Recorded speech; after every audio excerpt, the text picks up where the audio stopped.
chase you. If you scream, I'll whisper. La-di-da-di-da-da-da. This is all you ever wanted.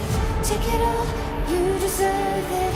This is how we're gonna end it. La-di-da-di-da-da-da. Take it all, you deserve it. Take it all, you deserve it. Giving back the freedom you want to destroy. And my power's way too strong for you, so try. 'Cause you can dominate and know will you survive. And not this time, 'cause I'm the wiser of us two.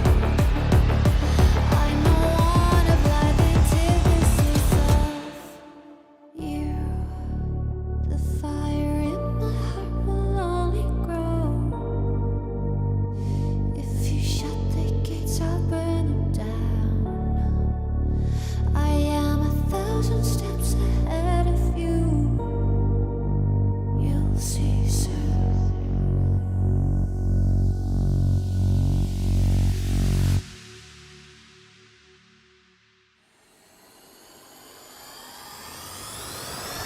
If you shoot, I'll take it. If you run, I'll chase you. If you scream, I'll whisper. La-di-da-di-da-da-da. This is all you ever wanted. Take it all, you deserve it. This is how we're gonna end it. La-di-da-di-da-da-da. If you shoot, I'll take it. If you run, I'll chase you. If you scream, I'll whisper. La-di-da-di-da-da.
3, 2, 1, go.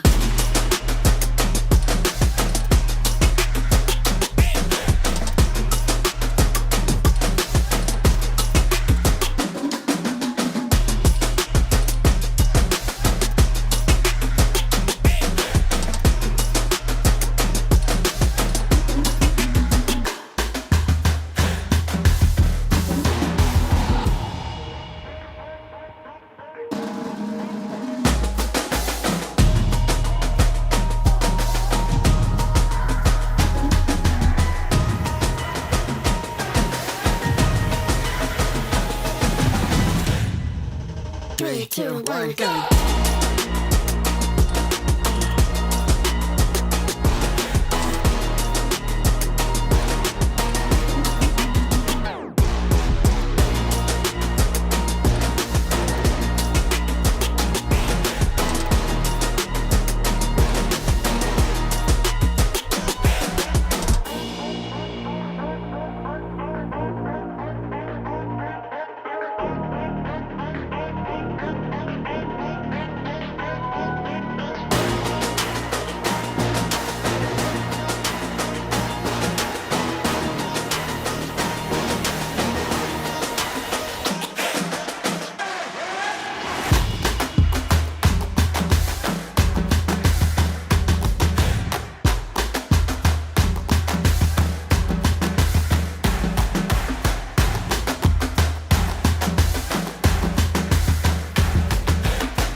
Three, two, one, go.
So now it's time to fly.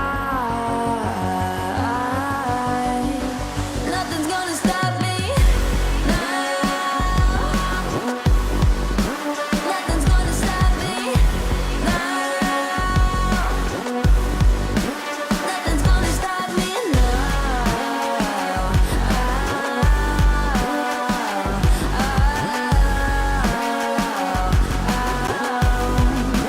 Nothing's gonna stop me. No one will ever get left behind.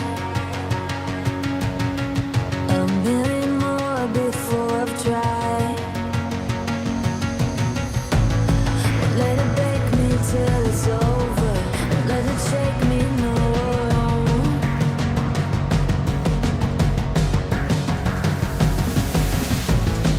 Let it make me go under. Let it make me go under. So now it's time to fly. So now it's time to fly. Nothing's gonna stop me now. Nothing's gonna stop me now. Nothing's gonna stop me now. Nothing's gonna stop me now. Nothing's gonna stop me now. Nothing's gonna stop me Nothing's gonna stop me now.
Hello and welcome to day 2 of the Americas closed qualifier for TFT on the road to EWC. I'm Casanova, joined by Hupe San. We had some great games yesterday. We have 2 teams already qualified to EWC with Vitality and Liquid, and now we're going to continue that fight for that last spot to lock yourself in immediately to EWC, as well as those qualifications to our global last chance qualifier. Hupe, how are you doing? How are you feeling going into day number 2 here? Amazing, man. So glad to be here once again, accompany you. And as you said, we have 3 games today. So we'll try to check a little about the lower bracket and that hype game in the end with Team Liquid against Vitality. That will be so amazing. Yesterday, amazing games. We learned a lot about 4v4, this new format that only started last year, and now it's becoming like the preference for competitive play.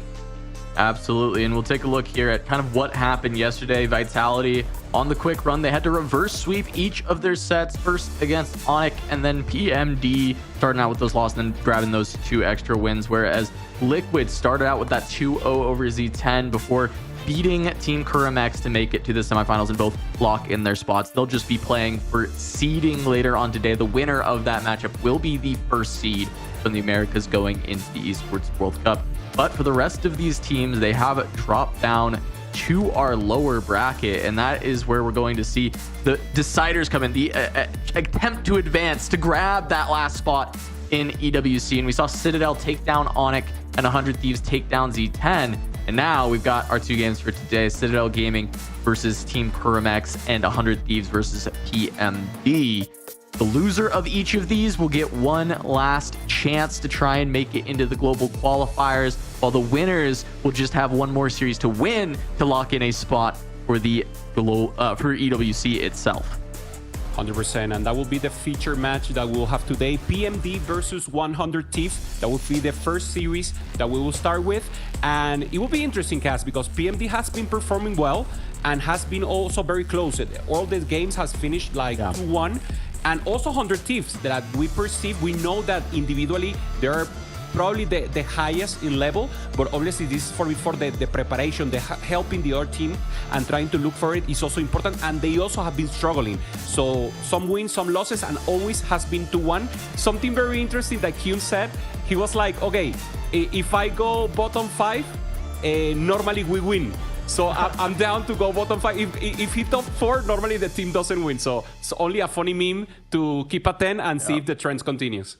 Yeah, we saw this kind of happen at the last EWC as well. Sometimes there'd just be a player who it felt like, oh, it was just cursed. Every time they had a good game, their team just couldn't piece it together and make it work. But I do want to talk a little bit more about PMD because they've just impressed me so much. I don't think this is a team coming in that was really anyone's favorite. They weren't thinking, hey, PMD is the team to beat, but there were a lot of players here that are kind of slowly having just better and better results across TFT over the last few sets. JD Zielinski is one of those players, I think, in particular that we kind of feel has been just, you know, he's kind of due for just a huge tournament, potentially due for a Worlds appearance. He's just been very, very solid for a while. And Little Top just had his best cut performance ever just last week. So this team kind of has a lot of heat coming from them right now. And they pushed Vitality to the limit in their set in the upper bracket. So I don't think 100 Thieves is going to have an easy road at all for this one. Yeah, totally agree. And they have demonstrated that they know each other. And no one has taken like the total ace lead. As you said, maybe Zielinski getting some Bastion emblem and some high level board. But we also saw legendary balls yesterday. So the meta, even though it's very focused on those amp and those reroll comps, we know there are win and comps that are more important. And difference between EWC last year and this year, the person who can get that first place is more important. We are seeing very differential importance there exactly in the last definition of the game. So I really want to see what are those win outcomes and how they funnel resources to that players to make them win. Yeah, I mean, you know, when we talk about win-out players, 100 Thieves is really easy to start talking about them with that, right? Dish Soap has historically been just so phenomenal at finding those win-out angles. Replay, of course, as well. I mean, to become a world champion, you have to be able to win out, win, and checkmate. And both of these players have done it so well for so long. And I also think Kiyun was also known for, you know, one life is infinite lives. He's another player that has liked to go for that win out. Spencer as well was one of the people who kind of pioneered open fort, I believe set 9 or set 10. One of the sets where open fort became very degenerate, it was Spencer's fault. I just remember that. People said that it was because he was lazy, so he was like, okay, I'll just open fort here and play later. He doesn't want to play stage 2, right?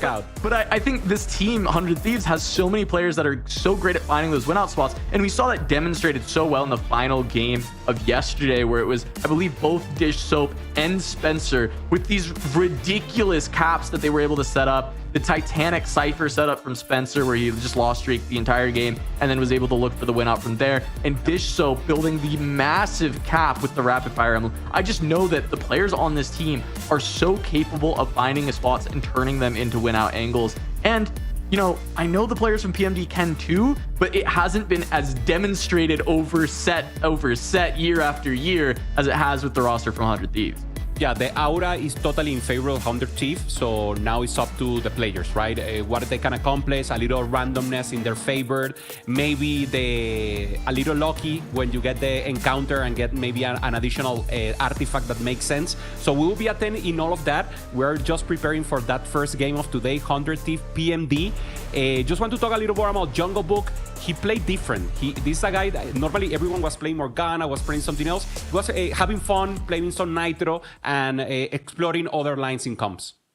Yeah, Jungle Book had some interesting looks, and I think that PMD in general, I think honestly, a lot of the different teams had very unique strategies. We get to see so many comps that we don't normally see in the, single player format of TFT, because you can always play something that might even cap out at a 5th or 6th if the spot looks good for it. It's always a potential of that as we are jumping into this one. Immediately going to start looking at JD Zielinski's board, and we'll see who can hold the Poppies and Morganas. That has been the classic of this tournament so far.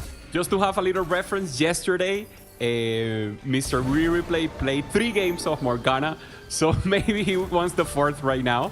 And it was interesting because we've seen so many variations, having the Bastion emblem, then using the Blighting Jewel as a possibility. So, as you said, Morgana Poppy and the Techie Bastion, the Techie Bruiser is like the line. So here Jungle Book holding up onto the Seraphine, trying to go for that line, and obviously having those possibilities, and obviously Cypher, that will be an additional chance that we have seen great capabilities of doing a capping out and improving the game.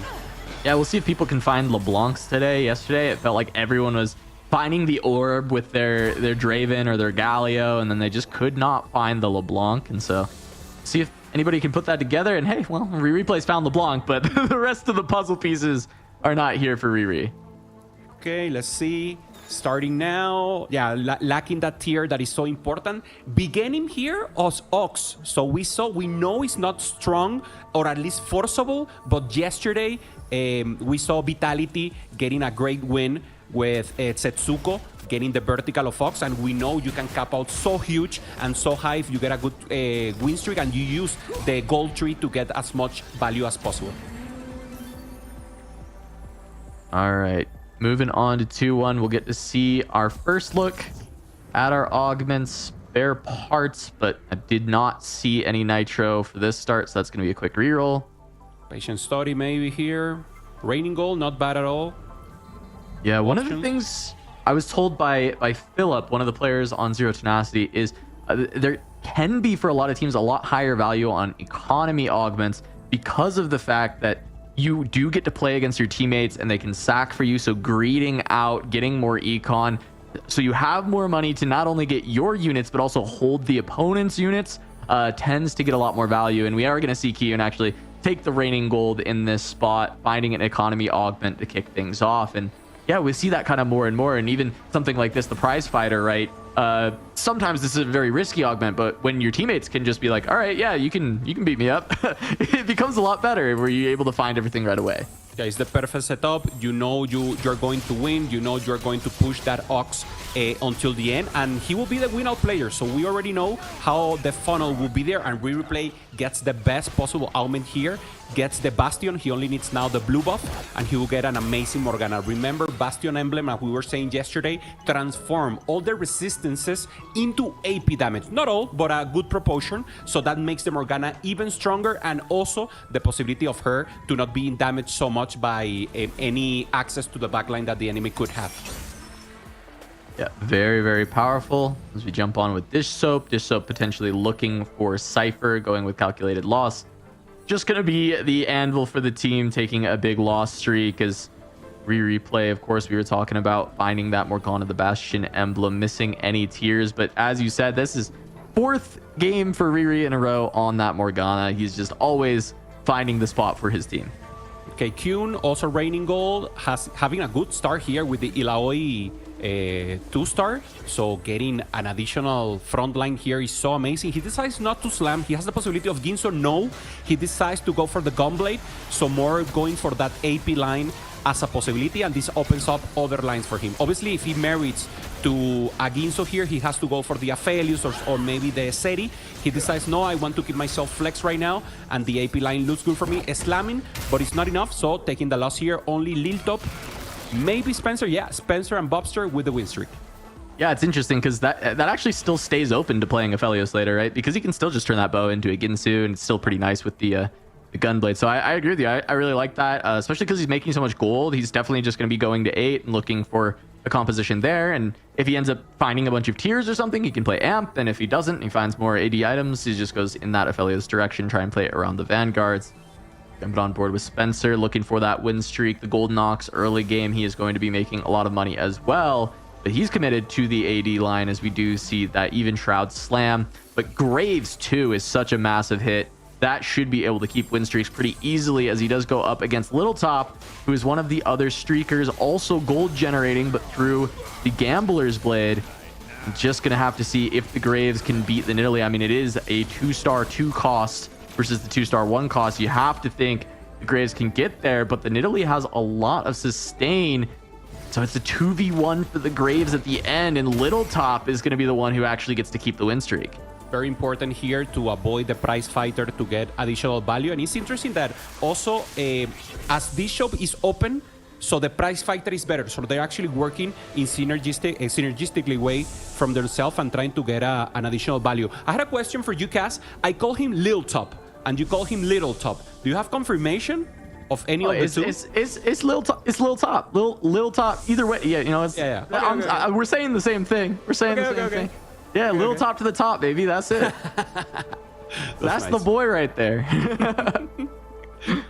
Okay, so Carruser Control a little leaning into 100 Thief, but actually everyone getting a little something. Now we get the Wandering Trainers here for Bobster, getting Anima Squad, getting the Bruiser, obviously going for that vertical. So important. If he managed to get to level 9 and gain an additional emblem, he will go for the Anima Train that is so huge and also so hard to get anyone else in a better spot than him. So this could be, or this should be, the win-out player from PMD. Yeah. I mean, I think the Anima Squad emblem is such a huge hit when it comes to Wandering Trainer. It comes to, you know, the Golem or anything like that, right? When it's not just an extra emblem, it's so much better. Getting to level 10 with Anima Squad is so hard to do, but just pushing 9 when you got the extra unit, it's definitely massive. So good call out here. I think this absolutely can be a win out spot. It's going to be hard for Bobster to be able to actually find that additional +1 though, especially with the high HP and the fact that this comp is so high tempo. He's never going to be able to grab, you know, a pan or a spatula off the carousel. So it's really going to come down to, can he find it via an augment later or something else within the game? Yeah, and obviously 100 Thief know this, and they will be very attentive to Griffin if possible. Now the other Morgana on the other side is Zelinsky. So Zelinsky will be the one contesting replay for the Morgana angle already with the Gunblade and half of a tier. Yeah, having the high voltage as well. I think this Morgana spot is also quite good. I mean, the Bastion, of course, is kind of be that like higher cap out. It tends to be the best version. But if you can't piece together the rest of the items, then we actually even saw yesterday a spot that was the 6 Bastion Morg just absolutely be a train wreck because there was no tiers, no good items for the Morgana until super late into the game when they were already far too low. Yeah, let's see if it's enough now. And obviously, as you said, no, they need to hit hard and hit early.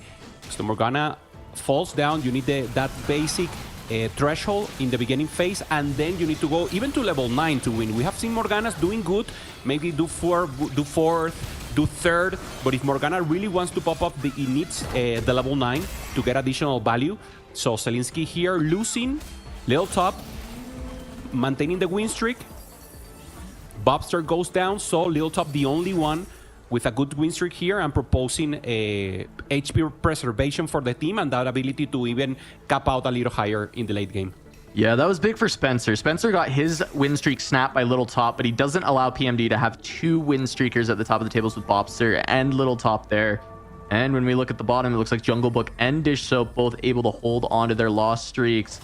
Dish still unable to find the LeBlanc to put together the Cypher, but he was able to grab that pan off of the earlier carousel, and I think that's going to be huge because he has a bow. This can be rapid fire again. We've seen this exact spot be played by Dish Soap multiple times, always do a top 4 and a couple times to a first, and he does pick up a Galio off the orb, so Cypher can be put in. Yeah, already has the Draven there for the rapid fire, as you mentioned. So perfect line for him. He has to test to know exactly when he wants to push. So now with the Cypher in, he will try to go for a full stage 3 lose streak, trying to get maybe a 150 cash out, something interesting if he doesn't find one additional unit here. The LeBlanc, as always, timid. We saw it yesterday. She wasn't appearing, and now once again, Galio online. 2 Dravens, no LeBlanc. So Bishop in a good position to make a good win out or to help the team in the later stages of the game.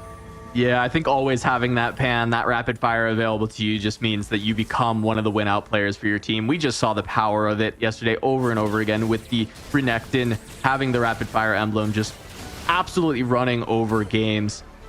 I think that Dish is going to absolutely be looking for that with this pan available, because usually the 2 options with the pan are the early Bastion Slam to play Morgana, or you're going rapid fire.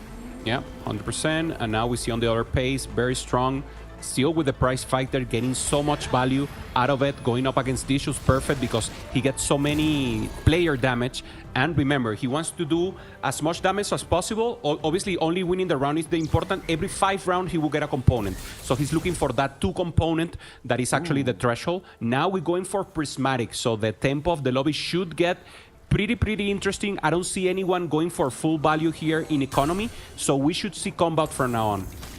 Yeah, I mean, JD getting the chance to go get his own Bastion emblem from this Prismatic is pretty big. I am curious if the Anima was found, because that does open up a huge potential win out for Bopster, who's able to get there.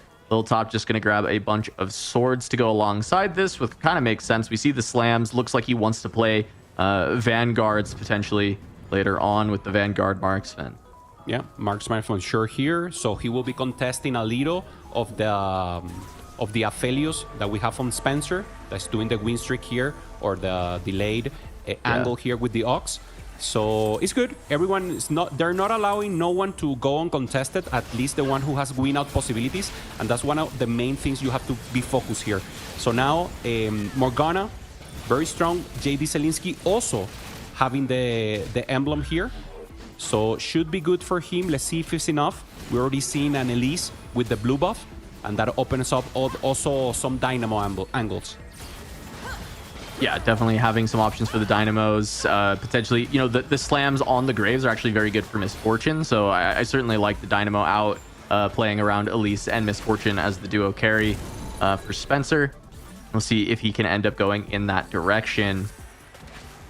Jumping back to Little Top, though, talking about the swords. I actually love he had the tier open as well as the gloves. So as far as it coming to slams for Marksman, he kind of had the perfect setup, but he ends up going double Deathblade instead of going for Shojin because it's stronger now. Usually you like the Shojin for Xayah, and then you can set up for the IE plus the Rageblade. A bunch of stuff there for the Aphelios, but just heavy AD on this Kog'Maw for now with double Deathblade and the Infinity Edge. Yeah, holding the Misfortune, holding also the Brown. So he's keeping open. The options could be Marksman and could be also Misfortune Seri. So maybe both possibilities here as an option going up against Lil Top versus Spencer. So let's see if it's enough. Once again, access to the backline. So the Kog'Maw should fall down here. Very huge, perfect items there for the Brown. Getting a huge win here against Lil Top. So no one with win streak. A more safe lobby, and important to recognize both Bishop and Jungle Bull on only 40 HP, so very low. 2 units away. Remember, Bishop had the Cypher and Jungle Bull, I believe he didn't. Yeah, and we can see the pickup here for these double item carousels. I saw the Zed, and I was curious if Dish Soap would go for that to try and extend his Cypher ability there, by getting the +1, but deciding that he really needs this sword and the vest, and immediately runs and grabs this as the first pick off of the carousel. Bopster going to be the one who ends up picking up that Zed, getting just a Morellos of components, which is pretty nice if he's playing Anima, which is what we saw him in. There's the rapid fire slam, and that kind of explains why Dish Soap didn't need a Zed, by the way. He's already got one on the board here. Funny enough, it would have been a Zed too. Yeah. One in the shop. Yeah, and it's important because Zed, not only people don't use the Zed, but it's the perfect holder to prepare and go for that Renekton, and also helps you like this, help you get the Cypher in, and then normally you only drop 2 of the Cypher, you only maintain with 2 some people try to greed. It's not needed when you already have the comp, the strong comp, and you already got the Cypher with the cash out. You only maintain the Galio and the Draven is enough. But look at that. Look at the range in the set. Now going into the backline. Let's see if the next. Yeah, there it is. Seems like it's not enough to do the burst damage. No, he falls away, but he has a lot of healing. So good spot here for Bishop. He should break the lose streak here, but also important to penalize the rest of the lobby. Maybe not ideal to win here, but also trying to slow down and not handle that low HP with 40. So yeah, maybe decision. Deciding he only wants, you know, like 150, 175, and that's fine for the cash, and says, okay, I guess I can start winning now. Because he did make the board significantly stronger, right? He slammed everything onto the board. He leveled to 7 on 3-5, right? That's not stuff that you have to do if you're trying to keep the loss streak. So I think he was pretty willing to actually win at this point, maybe punish the lobby, as you're saying. Jungle Book down to 32. And then Dish Soap getting ready to go 8, potentially even go 9, and start pushing to try and put together this rapid fire board. Having the Zed, as you said, as the holder before he gets to go to Renekton later on. Yeah, Jungle Book now, we're seeing what he's cooking. He's going for Amp. So he has perfect item there for the Annie. Good frontline items. Also, he managed to find the sack. So he gives the Warmog and the double scaling with the HP. So a difficult position here. 9 lose streak, probably the 10th. So he will be at 20 HP and probably will have to do a deep roll down in 4-1 and hit everything. Especially hit 1 sack, I think. Let's see Dish Soap's cash out here on 3-7. See what he ends up getting from the Cypher. And then I want to see Jungle Book's roll down on 4-1 because, you know, it's really important he hits the full board. We see just how weak he is for now, but he's had that clear mind rolling the entire time. He was 37 out of 48, 7-8. He's going to hit level 8 immediately just from econing onto this round. And then from there, he can just roll down. So I want to see the cash out from Dish. Okay. Let's go for Dish Soap here. He goes to level 8. Don't see what he got immediately. It looks like he got some duplicators. Maybe some items as well. Not so many because of the cash out. Normally, if you get a lot, you can try to go for the Draven 3. He decides to keep rolling. He's going for the Draven, so he's close. Okay, some blobs there. Yeah, 2 Dravens, and he gets Draven 3. Feels kind of worth trying to find, especially, I mean, I guess he just has to roll a little bit more anyway. He needs to find Zeri. Yeah, he already has the sack, so he's staying level 8 a lot of time. Okay, here. 1 more Draven, and he gets it. Still looking for the Zeri. Holding the Annie is very important to hold down and send 8 Jungle Book that is looking for that Annie. So everyone in 100 Thieves should be holding. Yep. Annie's there's Zeri. He found it. Yeah, he found Zeri in this shop. Nice. 1 short on the Dravens. I want to see where Jungle Book ended up from his roll down as well. Okay. No Annie. 1 Annie. Okay, 1. Oh, this is tough. No Samira though, right? Yeah, no Samira. The rest of the comp was found, but no upgrades. Only the pair of Nikos, no pair of Annies. I don't know it's good enough. I mean, he's got 20 gold left, so we're not actually done here. He's going to be able to make a little bit of econ. Potentially, it's good enough to win a round against Spencer. Spencer still has plenty of gold, right? Level 7. He's going to level maybe just 4-2 his 8 instead of going... Or in fact, he may even be potentially rolling for this Elise. It's still an option that he has. He still could go into Amp. He could go into Dynamo. He's got a bunch of different options open for Spencer, but there's 30 gold here for Jungle Book. Yeah, we should stay here, because he has to roll. He's very weak still. With a good angle, remember, Amp is a win-out comp, but he needs to hit the Samira. He needs to at least hit a sack here. There's the Samira, so huge for him. Drops the brand, and now he's able to get the fully cap board. He's using the 6. It's normally the +1, the unexpensive +1, but he didn't find Garen. He didn't find sack, so he has to use this for now. Good setup for now. Good tank items. Looking for that sack, but at least he found the Neko. Yeah, he's trying to find something else to play instead of the Ziggs because he took pair of 4s trying to find additional units, trying to find like Annie, trying to find Nico. It ends up upgrading his brand, but he actually sells it so that he can actually get value out of the pair of 4s to make his Annie stronger. It can work with this comp, right? For 5 amp, you don't need to play more than 2 4 costs in the board, but you do lose out on one of your strategists with the Ziggs. Yeah. But he has to high roll one of the other legendaries that is amazing, that getting off that sack, but also late, because we saw, for example, D-Shop already with the sack, already ramping up the blobs, and Jungle Bull, this is a difficult position. He finds the Samira. It's not the worst, but he needs the Annie too, and everyone in 100 Thieves knows this cast, so everyone is holding at least one Annie. All right. I do want to check at some point Bobster's board. We haven't seen it in quite a while. We had the Prismatic. We've had 2 augment selections.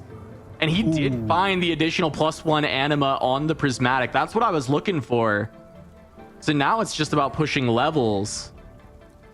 Draven 3 there for D-Shot also. And now this is the Kappa board. He needs to get to level 9 and he's done. So will he manage to get it? Will it not be enough? So here's the dilemma, Cass, because you have to roll maybe for the Saya 2, but it should be enough. You have already the Leona 2, so what you have to do, you have to risk here. So he knows he's the win-out player, so even though he gets punished here, he has to get to the level 9 and get the Yumi in.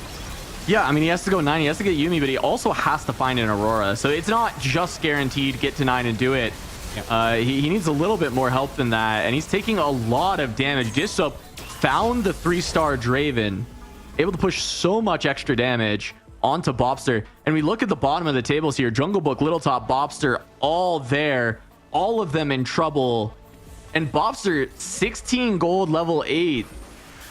It's really tough for him to actually make it. There's a Samira pair for Jungle Book if he wants to try and grab that. I mean, it comes with a tier. It's not the worst item. Samira 2 is a big out for him, and he is going to take that away. Yeah, he knows he has to keep rolling. Level 9 is not a possibility for him. So let's see, Zeren. No one going for the Ox. No one going for the Viego. Not even replay here. Trying to go for the forecast. Trying to make sure he's griefing the rest. Spencer is the one who gets it. So perfect for Spencer. He was playing the Ox line. He actually pivoted out of it, but maybe he managed to get that a little. And maybe try to go... Oh, there's the Aurora. Okay, so now it actually is... Get to 9, potentially win the game. So they need to all give Bobster the resources. Look, his entire pool are his teammates. Somebody has to sack for him. Because he has to win. He has to win. He needs to stay alive. Oh my God. He has the PvE round, and he has an extra augment selection from our portal. Okay, 35. So he's good. He has like 3 lives. If he's not very effective. Okay, Lil Top on the other hand, looking strong. Maybe he didn't weaken himself so much. I think he's sacked. Yeah, because he's the swords. He has like 6 items on the bench. Yeah, cool. Okay. Yeah. So even if Little Top beats him, to be fair, like he just needs to. It needs to be like a 1-unit loss because the loss streak goal is still decent as well. Oh, and he was actually able to grab an augment. I didn't even notice this from Bobster. Look at all this extra gold he's getting. Wow. He's definitely making that. I did not notice. I did not catch that augment selection. The 4-2 augment, really smart from Bobster. Really well done. Find something to give him more gold. And now he can potentially just find gold again with this. Reinforcements is 12 gold. Duo Q, that's some additional gold. Like anything that gives you gold, because it doesn't matter anymore. Yeah. You just need to get to 9. And then hit from there. Support Sire would be power, right? That would be an insane amount of power. But you just click reinforcements. Yeah, exactly. Like this is just so much better. You just need gold. Wow, reinforcements just to get the 12 gold. That's crazy. But yeah, I mean, technically, he hasn't hit Xayah 2. So it has like additional upside, right? Yeah. You can just buy Xayah 2 the next time you see a Xayah. It's good enough. But really, more than that, the 12 gold matters. The 12 gold is so important. Yeah, and also to recognize this is a strong board, even though so he's actually in a perfect position. I don't think the rest of the players need now to win trade him at all. Even if he take a loss here in 5-1, it's a perfect level 9. He already has the units, so perfect spot for him. Spencer, he went for the Dynamo, getting the Aurora, getting a good front line, so also in a good spot. Maybe not a super win-out spot, but obviously very good to do a top 4. Yeah, I will say, Bobster's board is still just incredibly soft. And specifically Dish Soap playing the Rapid Fires. Rapid Fires are frail, but they do so much damage so fast. I do think that Bobster, if he can't beef up his board, even with the 10 anima, I think Dish Soap has a chance to beat it. I actually think it is beatable. And so Bobster, I don't think will be safe on 1 life level 9. I think trying to hold on to 2 lives is actually very valuable here.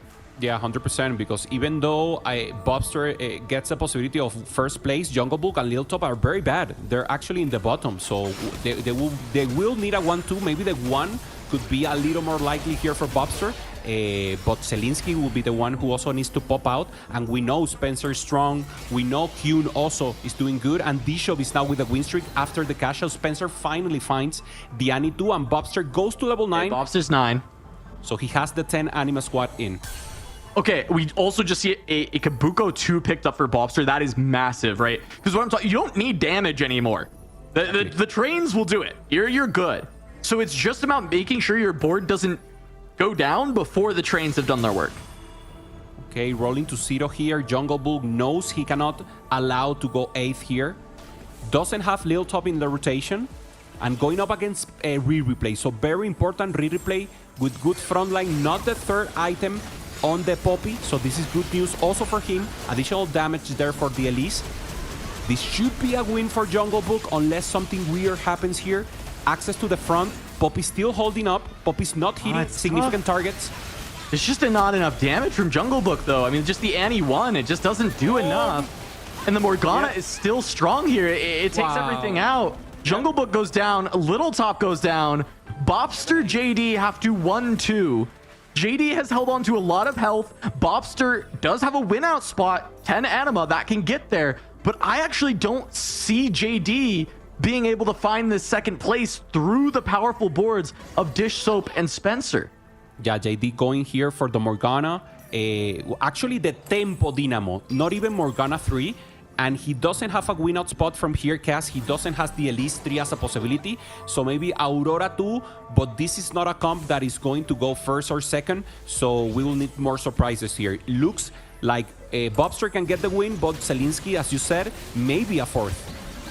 Yeah, I mean, this is really tough. He needs every single one of these wins. It actually looks like Spencer is a bit weaker than I initially thought, right? He was not able to 3-star anything. He does have his full Dynamo board online, but JD actually might be able to win this with the Bastions, the 6 Bastion just being so powerful. But he needs something to spike this end game, right? Yeah. At least good combat is not going to cut it. Yeah. He's able to get good there. combat, so the composition is actually stronger than we see in paper. Yeah. 4 combat Augs is great. Yeah. Is it enough? I don't know. He's ramping up there with the sack also to have a good possibilities. But yeah, man, having a Poppy 3 here, something additional would be so huge. I mean, this is really the story, is can JD hold on? I mean, the combat Augs is a great call out, Hoope. That is beautiful. The extra augment being an additional combat aug when you were playing essentially 3 combat augments already. Just the power compared to everyone who took the economy augments is so huge. But this is a big test. Dish Soap, I feel like this board is insanely strong. It's not even fully capped yet. He doesn't have the Renekton, and he's still playing with the Zed, with the Cypher in. And then we have the big power of the Draven 3. The Poppy hit it the entire time. But it's just not enough for JD. He takes a big hit from Dish Soap. And Bobster trying to clean up the rest of 100 Thieves. But the issue is they need to go 1-2. And Dish Soap is not going to let that happen very easily. Yeah, we need, or at least they need some matchmaking that is actually almost impossible, because obviously Bobster can win against this shop, but in the 1-to-1 is not enough. Replay 1 and Kyun is losing, so Kyun probably will go bottom, and that 1-2, as you mentioned, will be the high possibility. There's another Anima emblem, doesn't do anything. We already have the 10, but he could also consider it for fun. He doesn't, and now additional possibilities here. Replay, strong, Kyun. Also with the 7 Anima squad trying to grief a little Bobster, but we know Bobster is already in Exodia mode. And this quality over quantity looking good in Anima, but obviously it's not comparable with the rest of the comps that we have right now. Yeah, I mean, Dish Soap just now pushed to 9. He was already on this big win streak, already in a very powerful position. 6 rapid fire, that extra augment being insane to pick up the combat aug that goes with rapid fire. JD finally hits a Renekton 2, so that's denying Renektons from Dish Soap. Okay. JD's getting more powerful, but I don't know. It just feels like Dish Soap is way too strong. Yeah, Dish Soap should eliminate his teammate here. Replay did a good job preserving SP and also contesting the Morgana to make sure that Zelinsky didn't have that angle. And actually, that's end out working out perfect for them because if Zelinsky had the Morgana 3 or the Poppy 3, he would have a winning spot. So Kyun falls down, Spencer is down, and now PMD versus Bishop. So Bishop only needs to take a first or a second, and he takes the win for 100 Thief. 1-2 is the only possibility here for PMD. If not, it's a win for 100 Thief. Yeah, he just has to hold the line. We see Bobster has the Kabuko 2 on the bench, has the Zac in. He can pick up a second copy of Zac, but I'm curious. I know JD was looking for Zac too. He'd been stacking it for a while. Bobster may just not buy this Zac because he feels he's strong enough to beat Dish Soap, but JD's going to need these upgrades of the legendaries to get there. This is going to be Bobster fighting JD. He wasn't able to actually sack at all. Wow. Oh, no, he did. He actually removed the emblem. It's only 9 anima. Oh, my gosh. I was like, where are the trains? Okay, perfect. So Bob's just going to take 1 loss. It's a huge loss, but he was always 2 lives. He was never going to beat 3. Playing for the JD gets to hold on. Okay, he didn't buy the sack, so he's that's the win out possibility there for Zelinsky. No, he sold it. JD doesn't have the Zac anymore. Yeah. Okay, he has the Renekton, no Aurora, no pair of Aurora. I just don't know how he's scaling enough to beat Dish Soap without that Zac. Like, where does this comp go from here? Yeah. It doesn't have infinite scaling. It's playing around a Poppy 2 still. Yeah, Bobster should play defense, should play full defense, so he's able to destroy Dish Soap board, and maybe in 2 rounds he can get that 40 HP. That would be the out here. Yeah.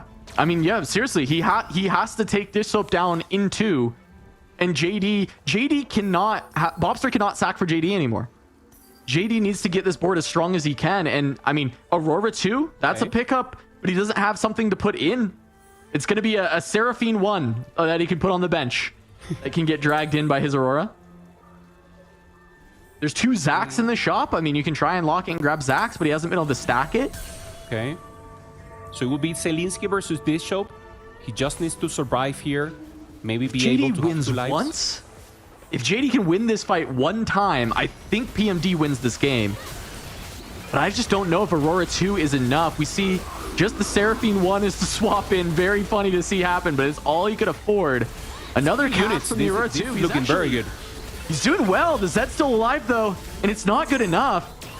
He didn't take too much damage. 18. He might even have 1 more life. Yeah, because he was 34 and now 18, so he got less than half of the damage and will still on stage 6-2, and Bishop cannot up level. So this is perfect spot. Zelinsky should be able to stay alive even in another rotation against Bishop, but he's facing Bobster now. So what do they do now? So now Bobster needs to win, but he needs to win I mean, like for 4 units, something like that. Yeah, he cannot stack at all. And he's fighting Dish Soap, right? So JD's fighting the Ghost. He's fighting the Ghost of Bobster. He's gonna have to be able to beat the Ghost. 10 anima in.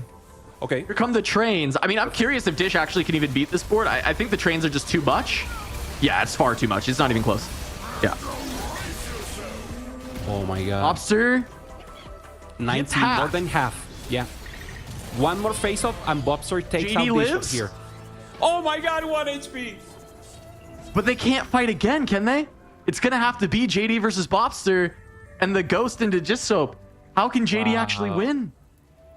Yeah, you're right. Can we check? Yeah. It just doesn't work. JD. And can you check Bobster now? Can you go to Bobster? And yeah, Bobster. The real Bobster goes to Zelinsky, so there's nothing they can do here. They can't do it. It's just the rotations don't work well enough. Yeah. And Dish Soap gets to hold the line. It really was. JD had to beat Dish once. He needed to be able to beat Dish 1 time. Even if he couldn't outscale him, he needed to beat him once. And it was just too little too late. Dish Soap able to hold on. And as much as easy as Bobster is going to take this lobby down with the 10 anima squad, JD is going to fall in 3rd. And that will leave 100 Thieves picking up the first game over PMD. Great win here for 100 Thieves, making the win. D-Shop going for the Cypher and doing the great cash out to cap off his board, going for the rapid fire that we know is so strong, and especially in his hands. And PMD did what they needed to do. Regretfully, they were Jungle Book and Lil Top only went 7 and 8, and that put them in such a harsh position here. If not, it would be a much closer. But it was either way, it was very close. So I think both teams are playing amazing. 1-0. The series now for 100 Thief, and we will prepare for the next round. Remember, it's best of 3, and this is elimination bracket. This is lower bracket. So anyone who falls down here gets eliminated from the tournament and no chance to go to EWC. Look, teams need to stop letting Dish Soap get pans. Every time we see this guy play the rapid fire emblem, he is winning out. I mean, this game he's going to go second, right? But that's just, I mean, it's 10 anima. Like, that's just not something you tend to beat. So it's just every time he's given the opportunity, he fully capitalizes for his team with it. And we're seeing it once again. Dish Soap able to hold the line, deny the 1-2 from PMD, deny the comeback, and 100 Thieves pick up the first game of the day. Nice win here. So Dishop once again going for the win, the huge win out. And I mean, Bobster recognized the position. They played amazing. In the end, there's two conditions that we know. You have to go first and you don't have to go 8. If you do both, normally you're in a good spot. So regretfully, PMD double 7 and 8. But it was a good game. And everyone's playing well the meta, they're recognizing the spots, and we're learning with them. So I expect a good performance from both teams in the next match also here, Cass. I mean, I also just feel like 100 Thieves has been leveling up across the entire tournament. I feel like the first games we watched from them, they looked okay. The team is still very strong, but it just felt like they weren't fully themselves when they dropped the Team Kurimex. They couldn't piece together these win outs, which we have come to expect from this team. And now they're getting first place in so many of the games. Even though this one wasn't exactly a first place, it is the win out angles that they're finding. They are dropping low, but they are not staying low. And we constantly see them start the game with the carousel control, with the lost streaks. They're finding the cipher, and they are making the most of it every single time. Spencer doing it a lot yesterday, Dish Soap doing it a lot yesterday and today as well, picking up those pans. I think the carousel control has been huge, right? You pick up the pan, you're able to make the rapid fire, you get to top 2 or even win the entire game. Yeah, we're going to a short break, so stay tuned. We have the second game of 100 Thief versus PMD and the decider to see who goes and advance in lower bracket and who gets eliminated from road to EWC.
chase you.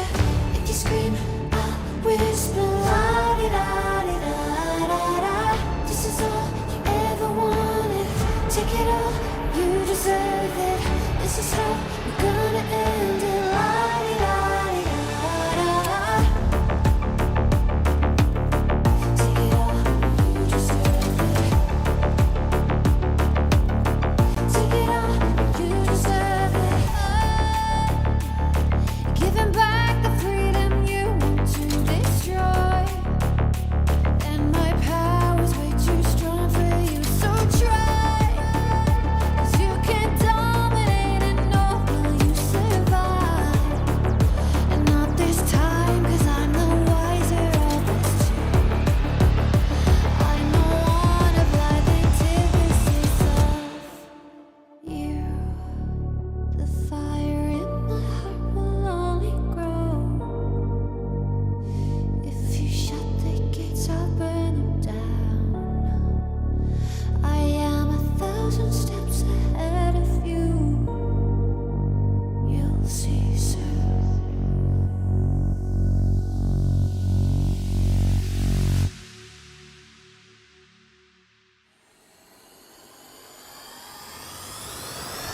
If you shoot, I'll take it. If you run, I'll chase you. If you scream, I'll whisper la-di-da-di-da-da-da. This is all you ever wanted. Take it all, you deserve it. This is how we're gonna end it. La-di-da-di-da-da-da. If you shoot, I'll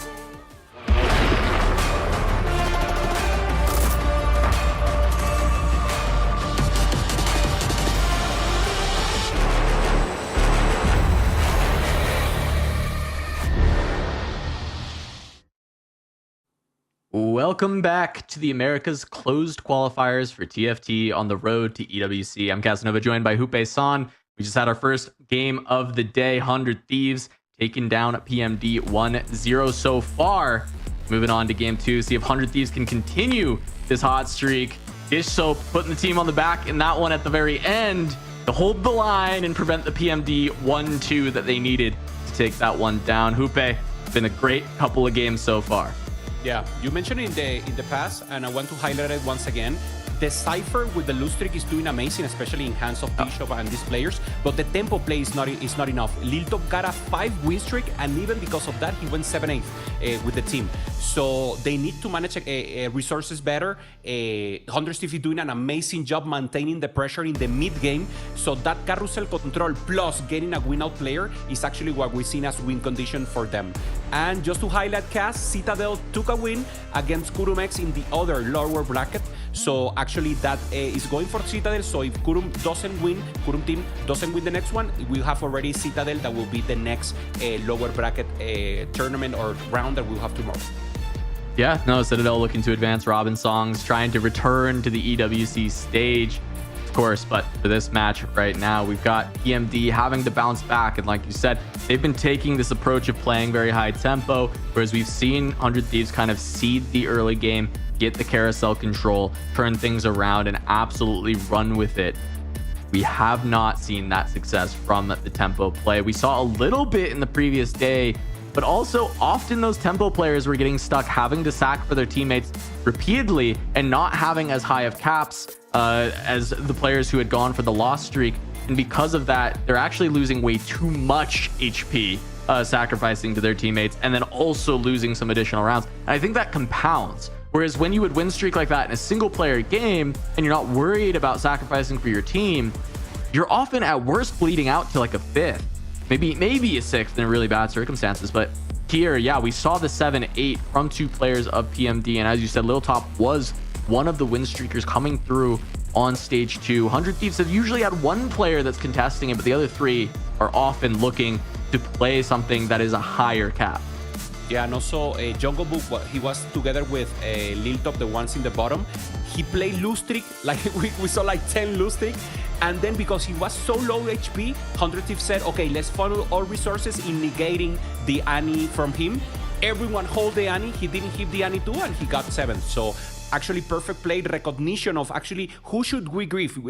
Normally, you don't only grief the one who's going first place, not to get the capot, but also make sure that you send the two of them in the bottom. So good recognition, good analysis of the scenario here for 100 Thief, and we expect to see more of these strategies and tactics coming up promptly.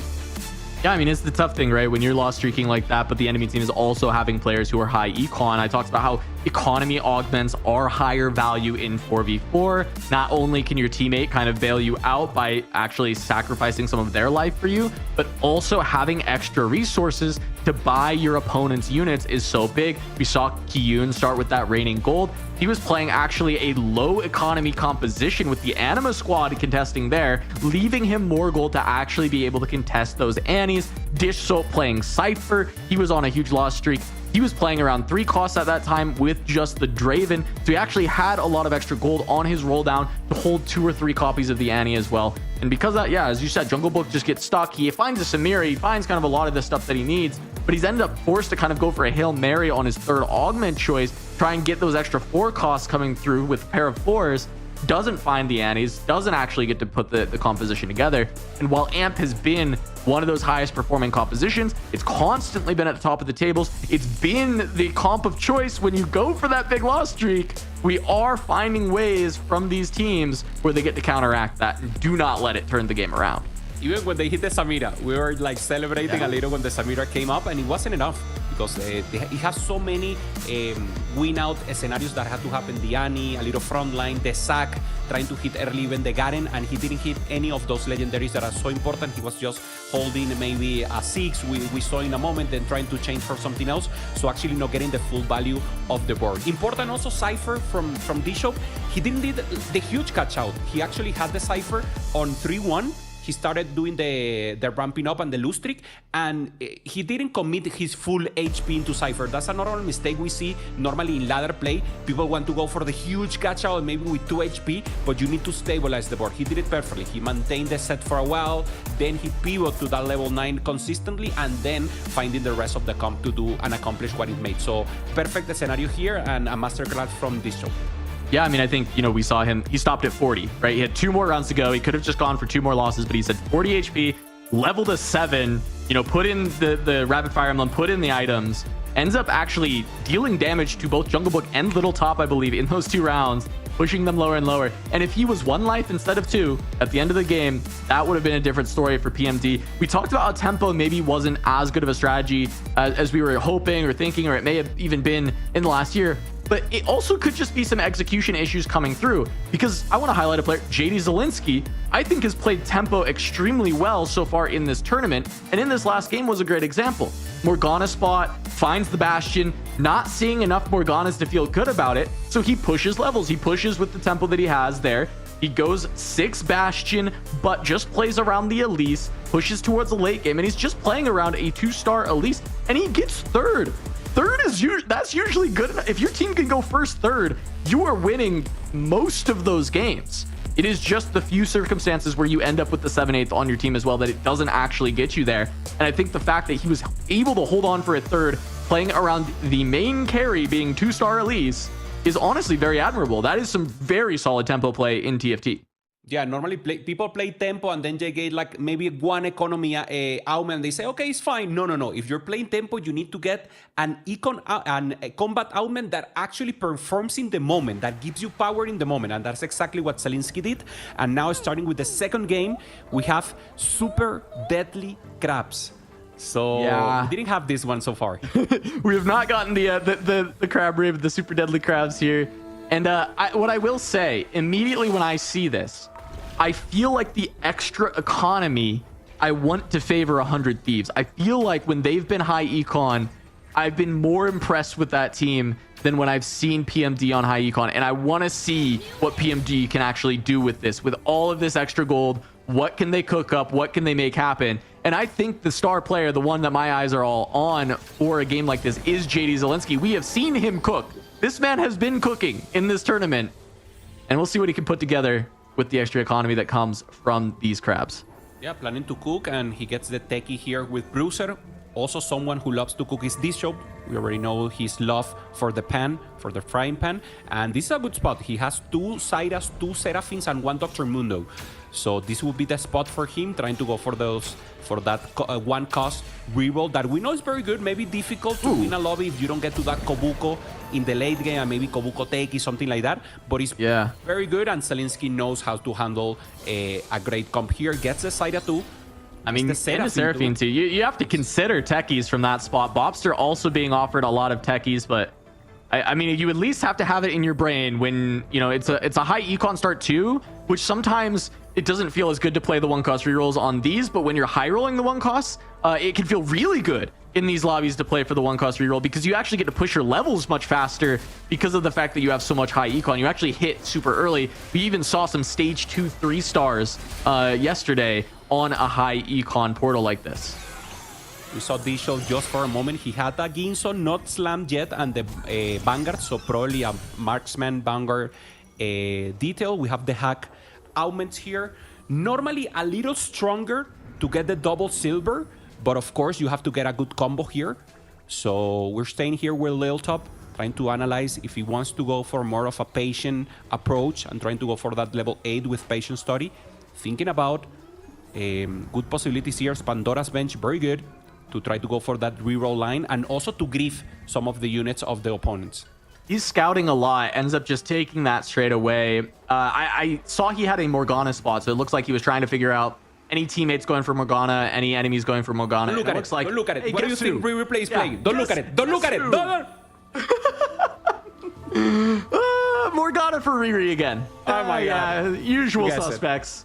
Usual suspects. I mean, he's not forcing it. That's the funny part. No, he's not. He just has the spot every game. Morgana.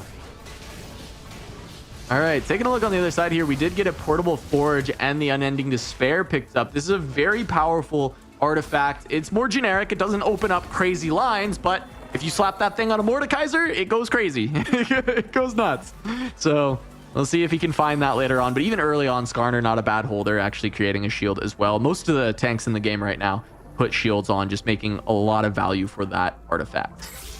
Okay, Spencer and Kuhn also with a banger start.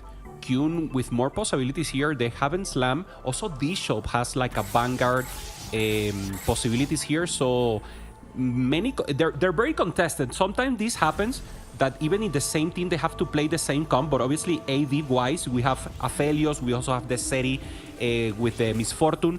So they will have to pick and just check who has the best performance here. We're seeing it right now, Kuhn, with a little mix of good units, and Spencer obviously going for that AD line.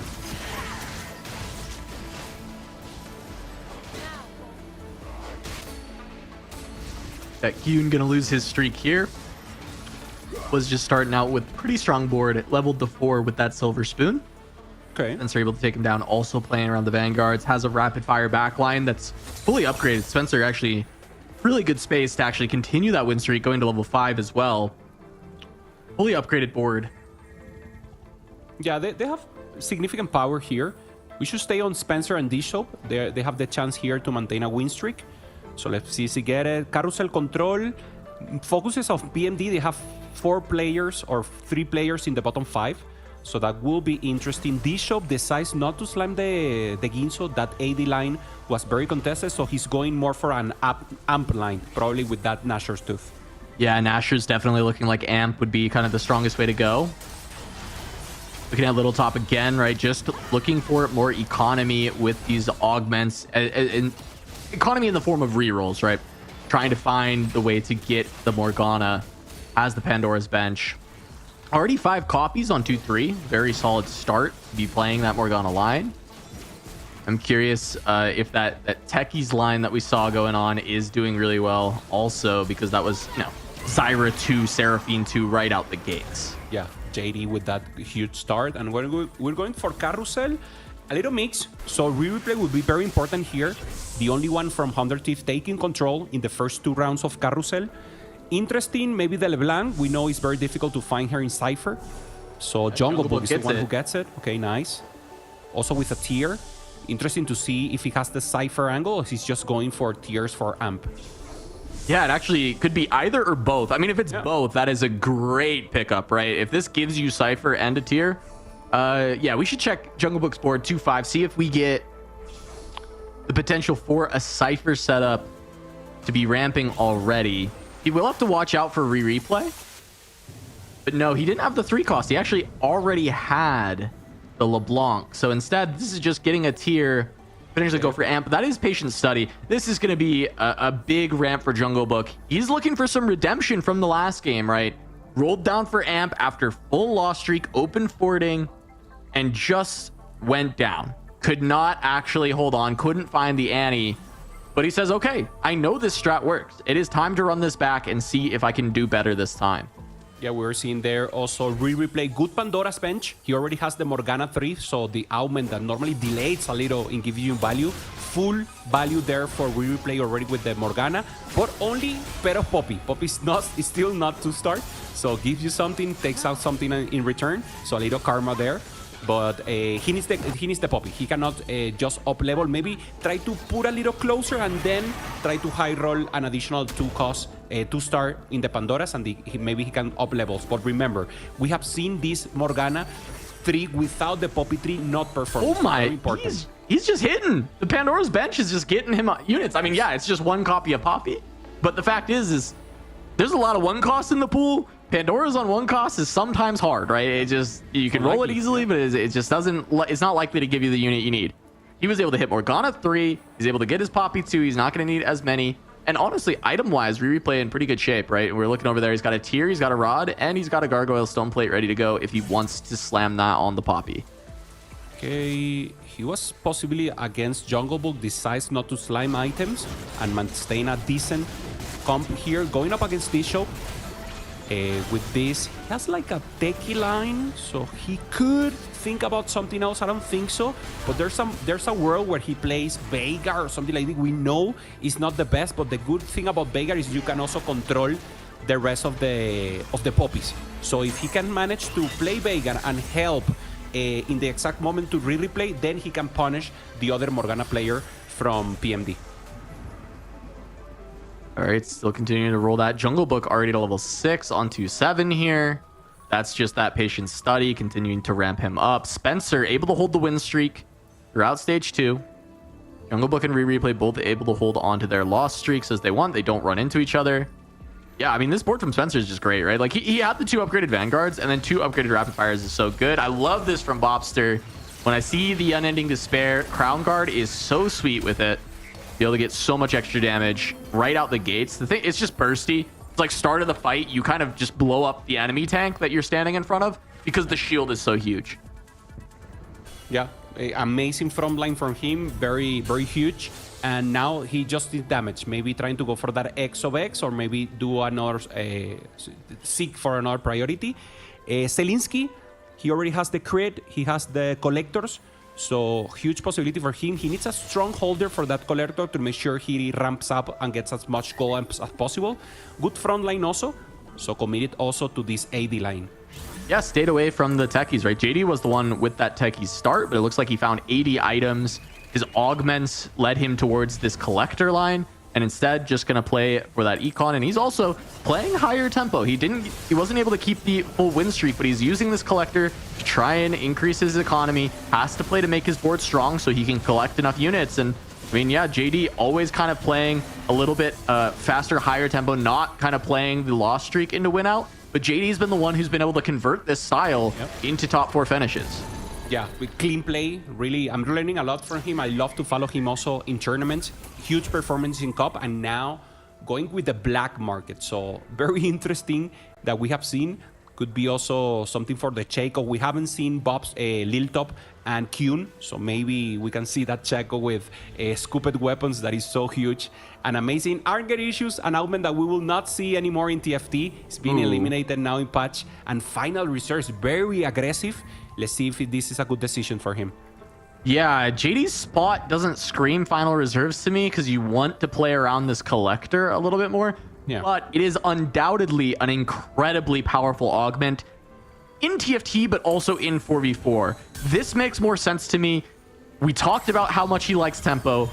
The augment he just clicked gives him Senna 2, and gives him that Divinicorp emblem when he already had 2 in, and he can play for that in the late game around these 80 items. I like this a lot from JD. It fits the style he's been trying to pilot time and time again. Yeah, nice. He can do maybe a vertical divinity. He can reroll Senna. Some possibilities that are not normally in this meta, but he obviously has them studied and knows how to cap out the board, especially playing tempo and very aggressively. Kyun taking the loss here, also with a little mix here, Slayer, Techie, Vanguard, Divini. So let's see a little what is his board and what would be accomplished. A little 3, 8 gold for him. And okay, also AD. And maybe going, and good front line also. So he's still open, but obviously trying to force that AD line. Yeah, Mord 2 at this point in the game, very, very good. Like you said, this front line's great. If he could find that Senna 2, I think he'd start winning a lot more as well. Senna already is a 1-star, actually, you know, provides a good amount of damage. It is not a weak unit by any means, great 80 item holder, but, you know, finding that third copy, going to be massive for Kyun to find the win. Spencer's still holding on to this win streak, though.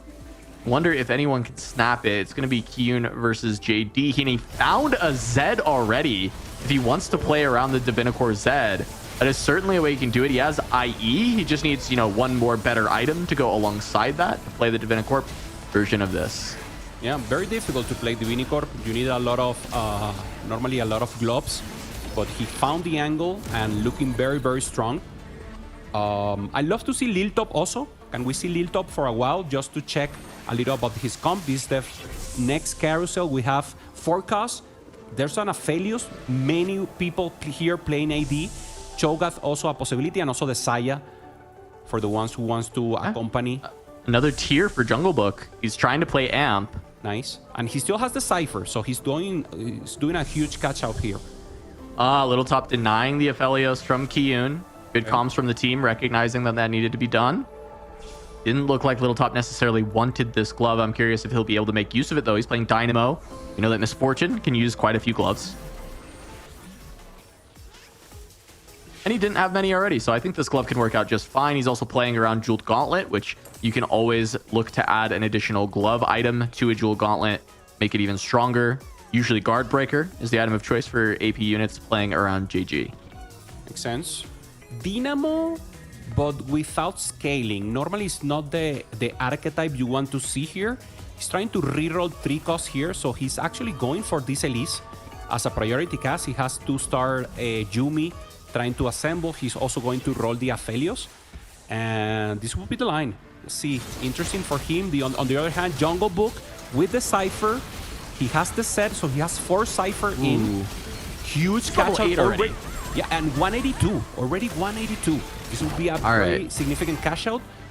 150, 250 for sure. Yeah. And there's a possibility to get 300 also. Let's go to Jungle Book for the rest of this stage. We'll see this cash out. And I think, you know, the big thing is how can he convert? We saw a bunch of the tiers being picked up. He wants Amp. There's an Annie. This is really big, right? Already ready to start your pivot. He actually can maybe go 9 before he starts sending the rolls if he wants. He's 83 gold because of this Prismatic invested. Okay. He's gonna be going to 1 life if he wants to push this to 9 and full send it. So this is perfect, a massive reroll. Yeah. I mean, I think we're just riding the Jungle Book train until he rolls to 0 gold here, because this is going to be the story. If he can convert this board into a win out, it might just win the game for PMD, because his tempo players in the lobby are actually doing quite well, right? JD, I think his spot is pretty solid. You know, Bobster and Little Top is the one that's a little questionable, but if he can get the Elise 3 online from rolling it with Pandora's, I think he's in a good spot to look for a top 4 or a 5th maybe. Sure. So from there, it's just a question of Bobster, if Bobster can hold on as well. But Jungle Book, 1 life, level 9, 9 rerolls banked, Cypher cash out in a dream. Let's see what Jungle Book can cook. 1 master works, so he can transform 1 item into Radiant. Is good if you have an hyper carry like the Annie, but he needs perfect items on the Annie right now. So he's prepping the reroll here. He's going to 9 and roll everything here. Only 1 life, maybe with a small loss. Could be 2 life here, but we're already in stage 4. And I love to see this cast because in the last game he did something similar and didn't work out. And because of the confidence he has in his gameplay and the trust of the teammates, he's managed to do it again. So he's risking again, trying to go for that top 1 play.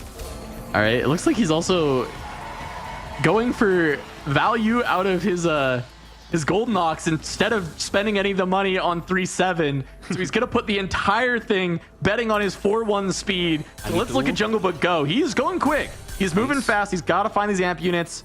Finds Extra Aurora, but he doesn't got it right now. That's way too late. Finds the Garen. There's the sack. He needs Samira. Only Ziggs Samira. as well. Samira is the last thing that he has to find. He's finding a lot of the 5 cost, but not Samira. Okay. Zach, Hair. He did find the Annie too. The upgrades aren't all there. You got to get the items in, Jungle Book. Man, you have to hurry. He's stressing me out. He's a little bit slow on this one. You're not guaranteed to win. Spencer has tempo. Wow, he hasn't used the cash out. Yeah, he's down a Radiant. His front line's not good. It's just the Annie. He could go down. 14 life. 4-1 if it's a big loss. No access to backline. He's just hitting the tanks. Brown falls down in the last moment. 5-unit He loss? lives. 1 HP. HP. That last kill that Annie got matters so much. He has a little bit more time, but the items weren't out yet. What can he find with the 4-2 augment? It is just a silver. Jungle Book, you stress me out. Was the Golden Ox value worth it? You needed to go. Wow, Pandora will be good, but he doesn't have time to reroll the components.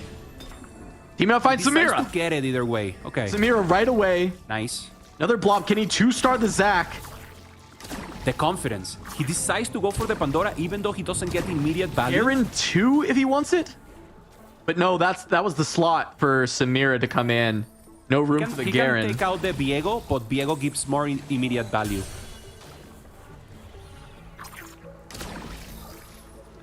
Yeah, Garen is out. Masterwork. You got to use it at this point. You need your Radiant. I think it's blue buff here. Not sure. I think he should put items on his units. He's stressing me out. It looks like the Radiant didn't go through yet, or yeah, because the blue buff didn't pop off. I think maybe you can't do it during combat. If that makes the difference, 2 items, a Radiant just on the bench, but it looks like he's got it. One more cast from MF. It's close. It's too much. Jungle Book goes down. He wasn't fast enough. Wow. Taking the loss here is so bad for PMD. The same happened last time. I mean, I have to give the props to Jungle Book only for trying. He was very, very close, but he wasn't fast enough to get the Radiant item. And taking the 8th here is so huge. And now 100 Thief in a dominant position. Even though they have Bishop, Kyun, and Re-Replay in the bottom, this 8 plays from a player that had the possibility of doing a win out is so important to get. Yeah, I mean, it's a sigh of relief for 100 Thieves, right? Because that's the danger zone player. That's the one that you have to eliminate. And he just didn't get everything in time. It took 2 rounds, not enough time. I think, you know, gonna be kicking himself for not spending a little bit more on neutrals. Just trying to get ahead of the game, get the items in, get ready to go. Just to get the information, thank you to the observer. Only 2 blocks for this sack, so it's just a recent sack here for this show. Having a little time, not so many gold, so it's not a sack that will ramp out so much. 43 HP for him, so maybe in the beginning of stage 5 could be a little more interesting. But even though very strong here, Bishop taking the win, Kyun taking the loss, so probably will join Jungle Bull there in the bottom of the stage. Spencer also loses, and Bobster together with Lil Top are the one outperforming from PMD, and they will be the win out players for them, Cass. You also see that cute little interaction that Dish Soap has, right? The treasure chest on the Zac, getting the items, and then the Zac splits and then gives the items again, right? Very, very strong for the Zac to be able to just give the entire board items if he goes down early. I think that item only in Zac makes sense. In the rest, actually, very it's not that good. Yeah. But it's great on the Zac. Does it perform if you have Zac with suspicious trench coat and then you give it that one? Does it work? I need to try that for YouTube. I mean, I'm gonna Hoope, that's a YouTuber. That's a YouTuber, right? I think Okay. when I think about it, like game mechanic wise, logically, that should work. I don't see any reason that would not work. Okay. I wrote it down. I'll put it on YouTube next. Yeah, there you go. That one's free. Okay, Kyun, 35. We're seeing the reason he's losing. He has a little comeback in the later stages, but he went for food economy in the start. So doesn't look like perfect here. 5 Exotech Dynamo, 1 emblem, 1 spat that he's not using. So some resources are not being funneled into the team. And now going up against his teammate Replay, who has a different Morgana here. So Morgana with red buff, not the ideal because she doesn't use the speed as much as possible. And holding up with the Galliot. Very interesting the comp here. Galliot 3. And he's the main tag for Replay here.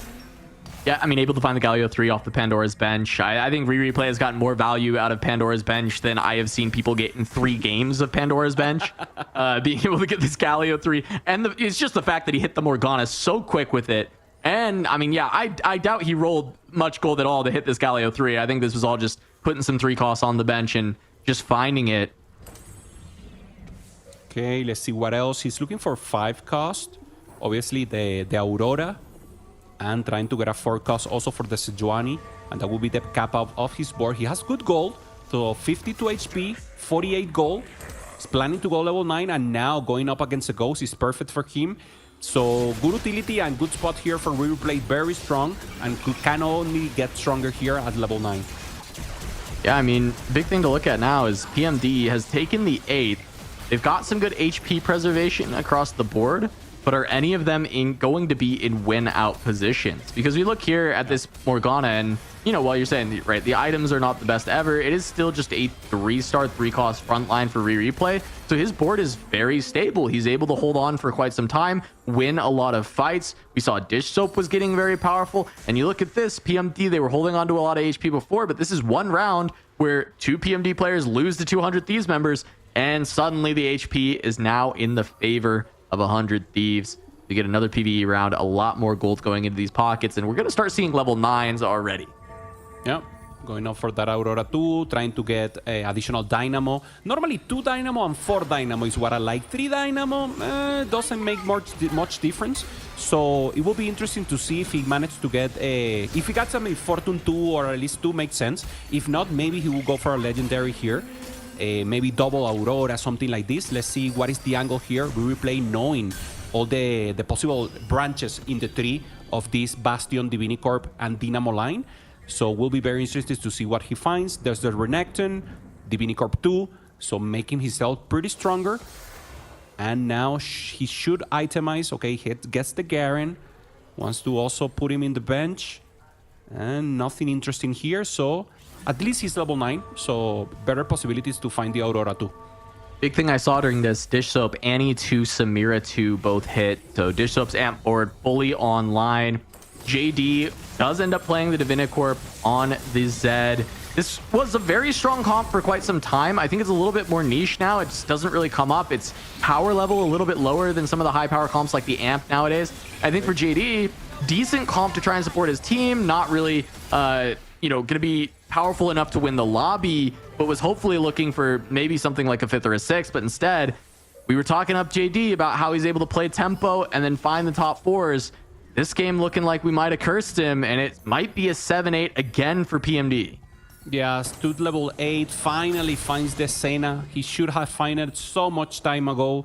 Didn't find also the Renekton that is so huge. He finds the Garen. Garen is also very good. You can get the additional Divini emblem, the mod. Normally you get the mod and you put it on the set and it pops off the emblem, and then you give the emblem to someone else and do that additional damage even to the Garen. But he's not ramping up. At least he gets a little breather here against a Ghost. So let's see if he survives. Yeah, I mean, just gonna have to see if the Zed can get it done. I feel like the Titan's not as exciting of a Zed item. I feel like you want to be able to get even more damage, but needing the IE for the Senna 3, so you kind of just don't have the item economy to get it there. And yeah, stuck with this Titan's Resolve instead. Finds the win, gonna be able to hold on a little bit longer. That should get him the chance at a Garen mod.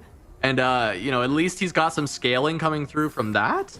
It is this shot, but he misses. Oh, man. Divinicorp. That's tough. I mean, yeah, there's there's really nothing else that's very good. You just kind of want to win it. Or I mean, you can Slayer Garrett and Bruiser or something like it's okay. To go for defense. Yeah, not the best option here. So a low roll once again here for Zelinsky. Decides to give a little HP to the set, just trying to ramp up a little more the Titans. And let's see if it's enough. Going up against Spencer. Spencer with Aphelios, standard board. Not an amazing board, but a noble comp. So Aphelios 2, Saya 2, good front line. Let's see if it's enough against the Divinicorp from the Zelinsky. Yeah, all these extra items, binary airdrop that's coming from, I believe, the black market. That's one that's not been in the game for a minute. And there was a reason why. This was a very powerful augment, and we're seeing the power from Spencer here. I know, Hoope, you've mentioned a few times the item recession we're in. Well, binary is a great way to beef that up quite a bit. And I think Spencer's board looks incredibly strong. It's respectable in the unit power, but it is disgusting when it comes to the fact that the entire front line is itemized. Both backliners are fully itemized. I mean, it is just the way that you get to compound and ramp stats when you're playing Marksman Vanguard. It is so strong with these extra items. Yeah, I feel sad that binary is in black market. I feel good. I love that augment. That is still at least shown in some place in TFT, but I love it, man. It's so good. It's a great augment. 12 boblets here for Little Top. And now, again, same position as last game cast. 7 and 8, only 1-2 can make it, and 100 Thief in a total dominant position here. Yeah, I mean, we look at Little Top spot, and yeah, I mean, the Dynamo's online. He was able to roll into that Elise 3. Doesn't have a mana gen item on it, but it is for Dynamo, so it's not as required to have something like the blue buff. Sure. And, you've got the full items on in Misfortune. The Kabuko 2 frontline, I mean, this should be strong, but we haven't seen Dynamo winning out the lobbies. We haven't seen it, at the top of the tables unless it is a ridiculously capped Morgana board. And we're seeing it right here against a Morgana board kind of falling apart. Little Top's going to lose. Little Top goes down. And I believe this game is just over. It is done. 100 Thieves have won the series. They will be advancing onwards. I believe that locks in their spot in the global qualifier at the very least. And they still have a matchup to go to try and lock in a spot at the EWC. Exactly. They will need to win the lower bracket. That will advance them to the EWC. That will be the game between Citadel, that is now being up against Team Kurun. Citadel is winning 1-0. So that game we will see tomorrow who will play. And then after this game, just for you to recognize, we will be seeing the winners. Who will be the winners of the Americas Qualifier? Vitality going up against Team Liquid, the Brazilian Storm, making presses. And that will be our featured game in the next one. For now, 100 Thieves taking the win 2-0 against PMD. Huge performance. Not only individually, I saw a lot of help in team-wise, but I mean, they're just too good in individual play, and that's what made the most difference. I mean, yeah, just dominance from 100 Thieves across the board. 2 games in a row, PMD is 4th, 7th, 8th. This game even having to take the 6th, 7th, 8th. Crazy, because PMD pushed Vitality to the very limit. All the rest of their series have been so good. But this time, this was actually the most dominant series we have seen so far in these qualifiers. And I think it is a testament to 100 Thieves scaling throughout this tournament. They have just been playing better and better every single match we've seen them. And I would be terrified to be going up against 100 Thieves at this point. Yeah, they're looking strong, good tempo, feeling good also. They're not riding so much in socials, and I think that's good. They're making full preparation. Only Kyun, he's having fun. He's just saying, okay, we have a chance. We'll win it all. We want to do the full comeback from the lower bracket. And that will be the story. And that's the story they're actually telling, and telling it strongly. So totally a great possibility here. Bobster and Spencer, they lose to the Crab Rage. So, I mean, these are the best players in the world cast. And the Crab Rage is even better than them. Yeah, 100%. I mean, Bobster not even able to take down the crab, unfortunately. This board, with all the extra swords, though, also kind of on a Dynamo plan. We have them kind of contesting each other. Zach is very powerful. He's the one with the Unending Despair Mordekaiser, which is a really strong unit in front line. Could buy enough time for these Dynamos to go crazy. I mean, I think there's a really cute Dynamo Zaya getting a lot of casts out with IE Deathblade. I think that's actually just like a really fun cook here. And I think, you know, it's a great top 4 from Bobster to close out the day, but I just don't know that he's beating these boards from 100 Thieves. This is an incredibly capped amp board with the Samira 2-3 items, with the Annie, with the Yumi even itemized, and that's it. All of PMD now eliminated. 100 Thieves going 1-2-3, nearly completing the full top 4 sweep against PMD. GG, amazing performance, dominance from 100 Thieves. So they advance to the 3rd round of this lower bracket. They will be going up against either Citadel or Team Kurums. As we said, Citadel was the one with the 1-0, but we're expecting still the final results. And now, Cass, we're preparing for a hype game for the actual winners, for the ones who will take the crown, if must, for Americas. Yeah, absolutely, right? 100 Thieves trying to fight for one more to try and get that last spot in EWC. But our next matchup with Vitality and Liquid, those are the 2 players, or the 2 teams that currently have locked their spots at EWC, and they'll be fighting for that first seed. And I think it is so important to get that first seed, dodge the big powerhouse teams from all the other regions so you can make it to the bracket stage of EWC. Going to be a huge matchup between these 2, Hoope. I mean, honestly, out of the 2 though, Vitality, Liquid, I mean, which team do you give the edge? Because I know Vitality for most people was a favorite. Yeah, I mean, people downgrade a lot or don't expect much from Team Liquid because they don't know them that much. But this is the best players of Brazil. If you think about the best player in NA, maybe you can do 3 good teams. But Brazil has the best of the best in Team Liquid. So I believe if Team Liquid win, for me, it will not be a surprise. They're doing amazing. But I think the favorites should be Vitality. All right, well, we will have that matchup soon enough. We are going to go to a break, but when we return, the road to EWC and the Teamfight Tactics closed qualifier will continue. Don't go anywhere.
Welcome back to day 2 of the Americas closed qualifier for Teamfight Tactics on the road to EWC. I'm Casanova, joined by Hupe-san. We just saw 100 Thieves advancing through the lower bracket. They will now have one more matchup that they need to win to secure their spot at EWC, but at least they should be in the global last chance qualifier from here on out. Now, one more match for us to cover today, Hupe. That is going to be Team Liquid versus Team Vitality. They're going to be fighting for that first seed from the Americas at the Esports World Cup. Yes, this is a short road to get to EWC. They played amazing. Vitality, tough pot versus Onyx, winning very well versus PND. Also a close statement, but they've been doing amazing. So both, as you said, Team Liquid and Vitality are already confirmed to go to Riyadh in August. And both are playing amazing. And it's important because you get the additional seeding and you get to be the champion of America in this road to EWC. So this is the final match that we will be seeing today. Again, it will be a best of 3. So I hope we get to game 3 and see the best of the best in America compete with each other. And Cass, you asked me, I tell you my opinion. Do you have any concerns? We can check the lower bracket and then you can give me your insights on the match we'll see soon. Of course, yeah. As we see in the lower bracket, right, PMD is still getting a chance to make it to the last chance qualifier, right? They will play the loser of Team Climax and Citadel Gaming as that series is wrapping up right now. Winner, of course, will face 100 Thieves for the last spot at EWC, and the other will still be qualified for the last chance qualifier, of course, and still have their chance to make it still. They won't be fully eliminated from the Esports World Cup, but getting back to the match at hand, Liquid versus Vitality playing for that first seed. Liquid has been dominant in the run on the way up here, right? They beat Team Kurum X, who, were the ones who were able to take down 100 Thieves and send them to the lower bracket. We've seen how good 100 Thieves look. So clearly Liquid has had a very good tournament so far. But Vitality, they've dropped a game in each of their series. They've gone to game 3. But the second they drop the game, the next 2 look so incredibly dominant. Vitality is beating people up. So I feel like this Vitality team, when they get locked back in, they just have the players who are able to make these win out spots happen over again. Feels like they always have 2 players in the lobby that can potentially win out. One of them is usually getting it. They're finding those first places so frequently. And I think Vitality, when it comes to 4v4, are just so dialed in. It's the way you talked about the fact that they scrim probably more than any other team with 4v4. They've given up stream time as full-time streamers. Milk, the meme of Milk when he tries, he has not tried harder than he does for 4v4. He comes back. It's his favorite thing about TFT nowadays is the 4v4 format. And Milk, we get to see kind of peak Milk once again each time for EWC. And so it's really hard to bet against Vitality, but I do feel that this Liquid squad is very strong. Ego Illusion's just one of the best, not just in Brazil, but in the Americas as a whole. And with Lucas just coming off his best World Championship performance yet, I mean, I think this team has a lot to offer. Yeah, 100%. And they're friends. So, I mean, both teams are friends. And the power of friendship is not a meme. It's a reality here. Milk, best friends here with Soyu, Setsuko getting in. Maybe they were not so friends, but they were rating each other on streaming. And then they got to know it. Last year, actually, Setsuko was the one who had a tough time in the teamwork. So it was like they were letting him do his stuff. Or say, you do your thing, try to go first, and we will try to play the game. I will tell you what to do. But this time, it's not happening this way. This time, Setsuko is actually a team player also. So I feel Vitality last year was strong, and this year is stronger. And Team Liquid, I mean, last year we had 2 teams from Brazil, and this time the best of Brazil all together. So these are for sure 100%, and the results are saying it, the best team from Americas. Yeah, I mean, that's going to be what we get to decide today, right? Our first seed is decided by this matchup. It's going to help out a lot when it comes to the group stages at EWC. It's a very coveted spot between these two. So even though they're locked in, they're happy. They know they're going to Riyadh. They know they're getting a chance to compete.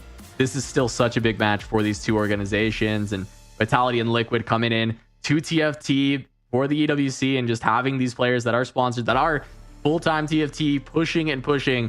It is exciting to see what they can actually accomplish when it comes to this team format and pushing the boundaries of it, especially because of the fact that we've seen so many of these strategies coming up with the ways like Vitality innovating the carousel control and then trying to push from there. Every team doing it now and seeing just what other strategies they can come up with. Yeah. Also, Lucas, I asked him a little about the preparation, and he was the one who told me, like, okay, in Carousel, the player in first is the one who tells the other players what to do because he has nothing to do. So actually, if someone is rolling, someone is very like try-harding, it's like losing, normally that person is not scouting, he's not getting information. So the rest of the lobby who has maybe a more easy game is actually helping the rest. And this is interesting because the roles last year were very predominant. Okay, this is my hero player, this is my flexible player, and now anyone can get any role, and that's the importance of having adaptability. All of these players are used to being, okay, I'll play in ranks, I'll try to go first or be fourth if I'm plus 2000 LP, and now they have to work together and they're doing amazing. Yeah, I mean, when it looks at recency bias, though, for these two teams, when it comes to this set and their performances, at the last cup, we had 2 members of Vitality in the top 8. And Liquid, they didn't do nearly as well. The next best player from Team Liquid, VCLF, 22nd in the cup. Overall, Vitality having much better performances on the set when it comes to the initial cups. Babzera, though, did have a top 8 in set 1. He finished 6th. So there's still some power coming from them in this current set. Both teams, of course, plenty of history when it comes to competitive TFT, plenty of success. Regionals, very strong regionals performances, worlds appearances between these two teams. But when it just comes to the cup that happened just last weekend, it was Vitality that was performing really great on this patch. And I'm looking at that team to continue that performance, to continue having this patch dialed down and pushing to have those individual performances. 100 Thieves, it was a lot of individual performances in that last matchup. Even though their team play is, of course, good, it was just kind of them outperforming PMD. If Vitality can do the same here, it won't matter as much about the unique strategies that can come in. Yeah, 100%. We have to check. We'll see how it resembles. We're going to start briefly the game. The players, we just been informed that are finalizing the preparations. I want to talk a little about the youngsters in Team Liquid. Babzera, you mentioned him. He was the only one who got a good result in Cup 1. And he's like the young gun, the infinite potential from Brazil. And the only thing he lacked a little was mental and maybe the experience of the wisdom that the other players are giving to him. Euso, Lucas, Ego Illusion, BCLF, plus 30-year-olds approximately. Babzera is only like 20. And actually, I love it because this mix, we saw it. There was a tweet where they were celebrating in the offices of Team Liquid Brazil yesterday when they finalized that they were going for EWC. And so good to see the friendship, the harmony that they have. And I think that will be an important factor here in this series. All right, we still have some delays. The lobby should be coming up shortly, but we are going to head to a quick break while we get that lobby reset up. There was just a lobby crash. We'll have it in just a minute, and we will continue with Team Liquid versus Vitality in just a moment. Don't go anywhere.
All right, Hoope, we're back. That lobby should be just about ready now for us to get in with Team Liquid versus Vitality. We've talked a lot about this matchup, but I just can't wait to see it. You said you still have to give the edge to Vitality in the end, but you're thinking 3 games, right? There's no way this is just going to be done in 2.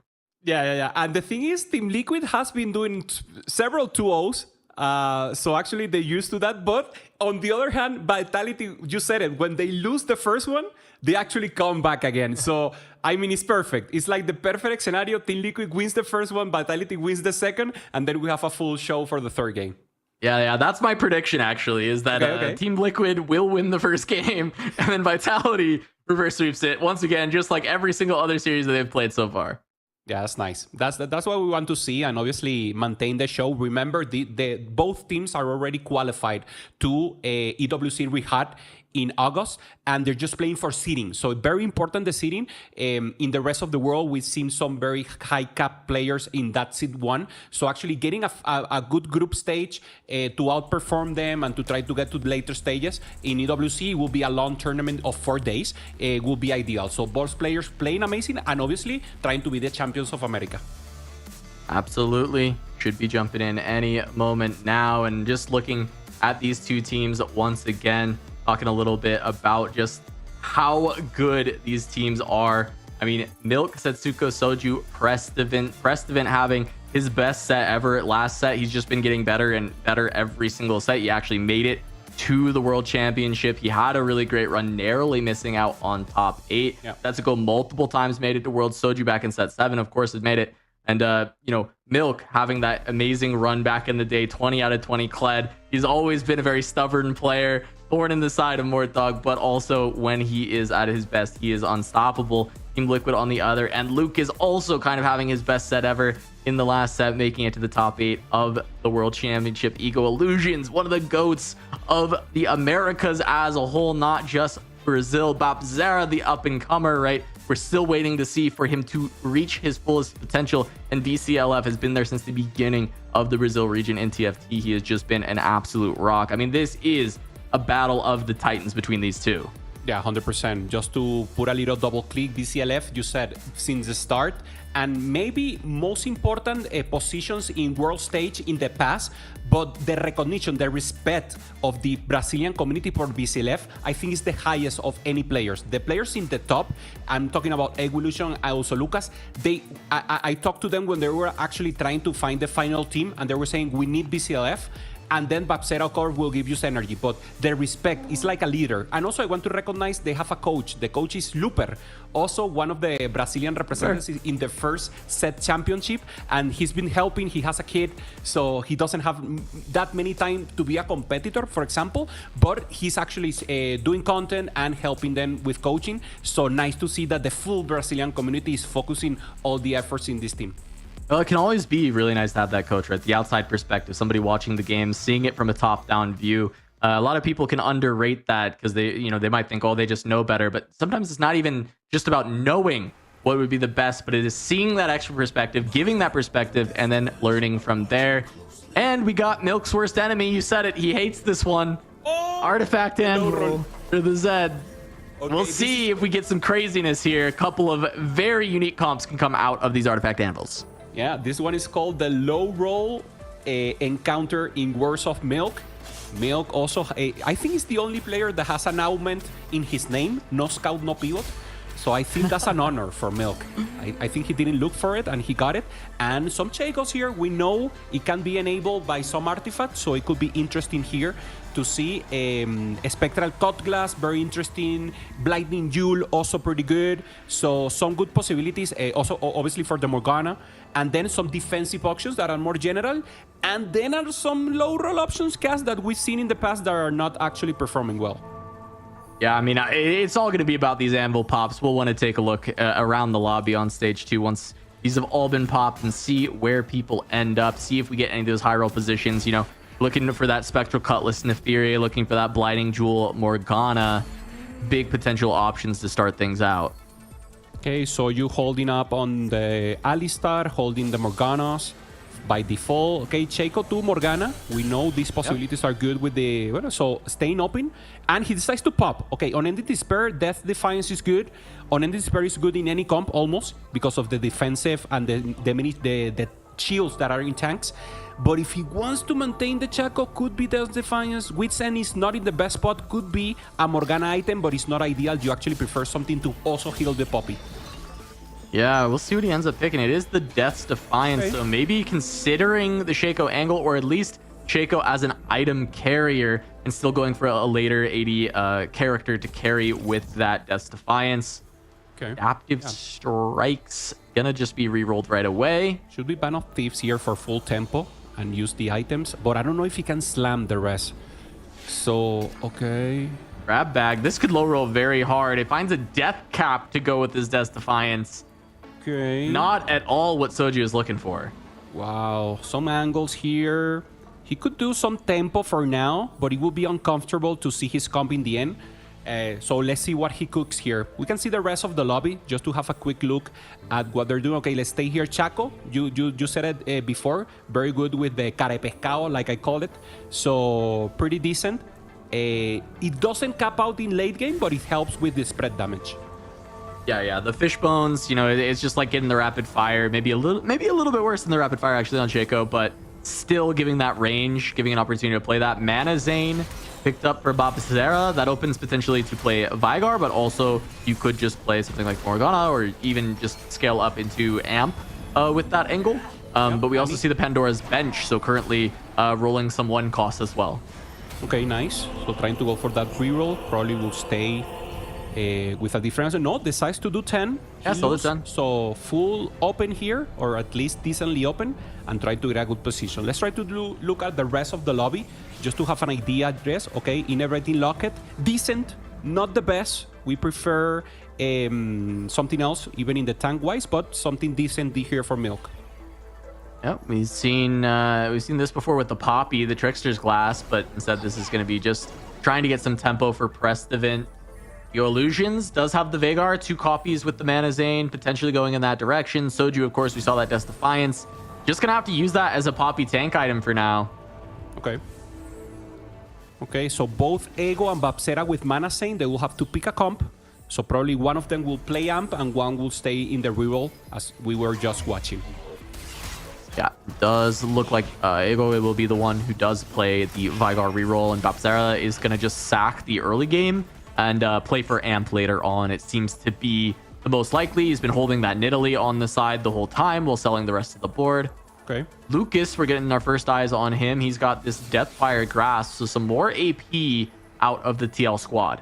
Okay, great item. So you can use for the third item in your carry until you get a better item, and then you could just move it to get some additional. And very good for bursting down a tank in the other side. So a bursty composition is probably the angle here.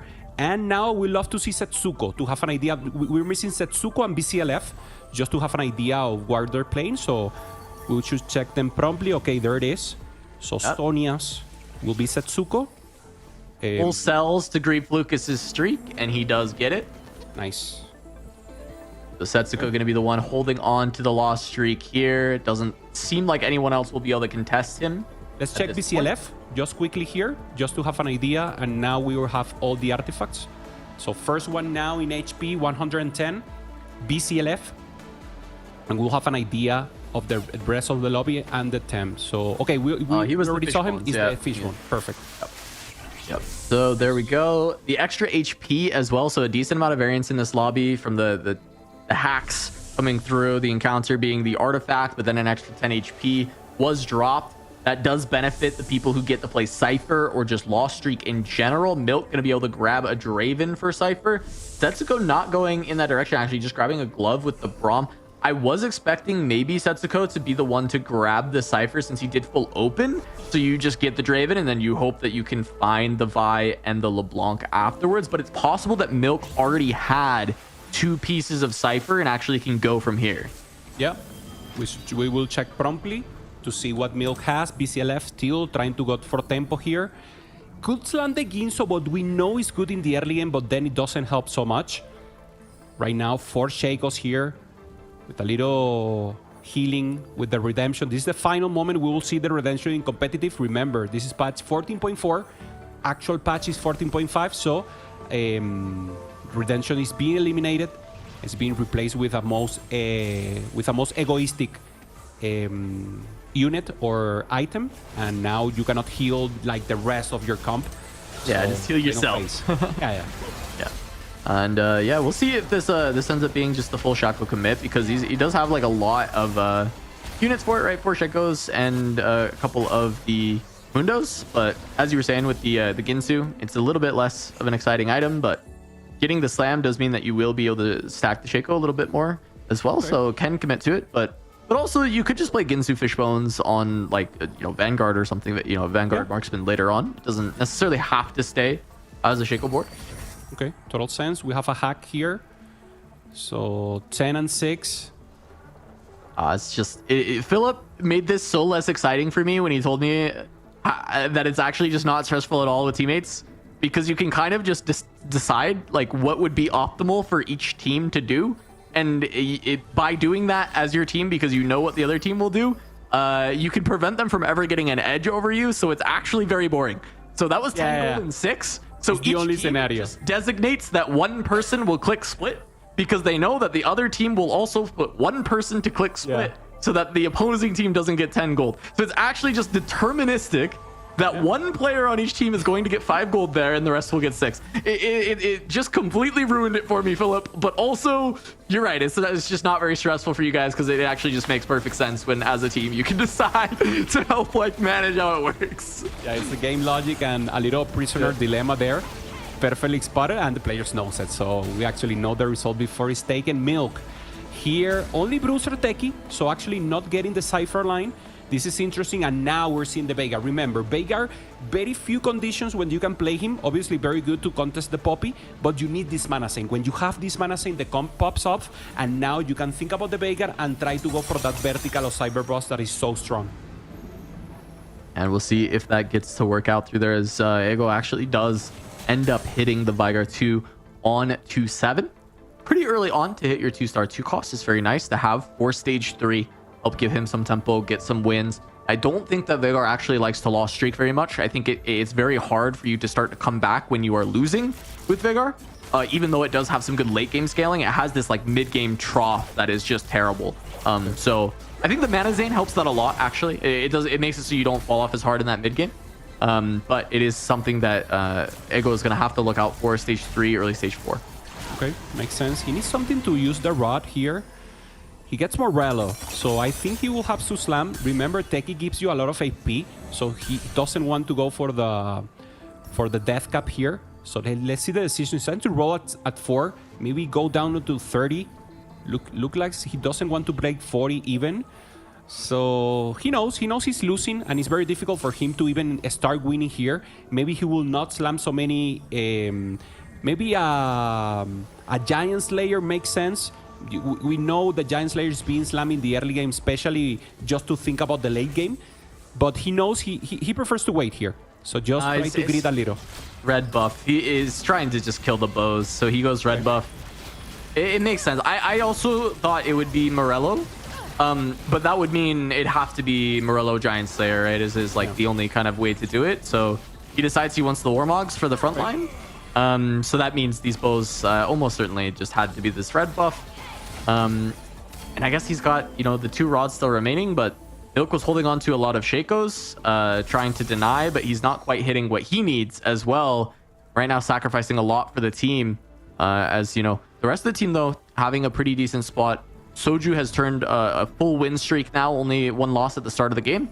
And Setsuko has the full loss as well. So pretty decent spot, I think, for Vitality overall. As we see, Luke is healing a ton. He actually grabs even more HP in this game, even with the bonus 10. And we'll see if Lucas can use that to help leverage it for the team to have so much more. We see a lot of people liking to click the Titanic Titans augment. Yeah, makes total sense. We saw Setsuko there with Cypher and Lucas also with Cypher, so very important for both of them to see who managed to get a good lose streak. Already with 6 lose streaks, Setsuko, and with good HP. So this is perfect for him, and we should see, because Setsuko is not, he doesn't play like Bishops. He doesn't play 40 HP, stop the lose streak, and just try to cash out and play good from now on. He wants to play the full cash out, go for that first place, fully capped board cast. So it will be very interesting to see what he managed to go. The bad decision here is that he's only 2. He has just put Cypher in, so he has a lot of HP, but he doesn't have so many ramping up until of Cypher so far. Yeah, and it's only 3 Cypher, not 4, right? I think that's definitely going to slow things down. We'll see if he can end up actually finding that earlier on. Of course, gonna the save until I don't know that 2 gold is a good enough cash out for Setsuko. Probably gotta wait a little bit longer there. Well, he does have the Pandora's Bench that he is rolling for the 3-cost Cypher units that he has not hit yet. And he does have 3 costs rolling for that. So maybe Setsuko can find it, but it is a big loss streak already. It's going to be a big uphill battle to climb. Like you said, though, he is more of the opinion that 1 life is infinite lives. Setsuko is very fast when he does that roll down as well and getting everything in. But it is scary to do this because we've seen time and time again the opposing teams holding your units. And he's got items in. He might get griefed here by the Cypher on the other side. No, it's much weaker. Lucas is much weaker here, so he should be okay. It's not Lucas, it's the other Cypher, right? Yeah. No, but Setsuko has 3 items here, so it's much stronger. Yeah, he's way too strong. Wow, so he managed to get the... Okay. Yeah, this is tough. This is very tough, and this is very good news for Team Liquid. Yeah, it's big. I mean, here's the option. Setsuko's going to be able to grab the Zed if he wants it, and it is Zed with a tier. Instead, does he might already have Zed. He got the Galio. Yeah, nice. yeah, he has Zed. He doesn't have the 3 costs. That's he's right. Lacking, Yes. I don't know where he got the set, but he's lacking Draven and Galio, so now only lacking Draven. It's nice. As do you have the recognition of who's the other Cypher player in Team Liquid? They're all the fish, and I did not see it at the top. Cool. But We'll check now. It's Lucas. The fish was huge. Okay, nice. the fish was giant. It must be Lucas. Yeah, there he is. There it is. I remember now that during the fight, he was a very big, big fish. Okay, so Lucas, 92. Yeah. This is nice. This is actually an amazing spot for Lucas, right? Because he grabbed the Titanic Titans. He got the extra HP as well that everyone got in this lobby. And he was able to win the war against Setsuko when it comes to the loss streak. So unless there is someone else on Vitality that can grief this, Milk maybe is the one, but I think, no, Milk was re-rolling. Milk cannot actually grief. Yeah, he's Techie Bruiser. Actually, we're seeing it right now. Double Warmog on the Gorilla. This would be a huge Dr. Mundo here. Good items of utility. So Dr. Mundo is actually the carry here, Cass.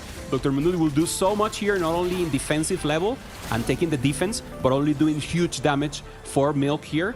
And he's close. He's only lacking 2 Dr. Mundos to get in 3-star.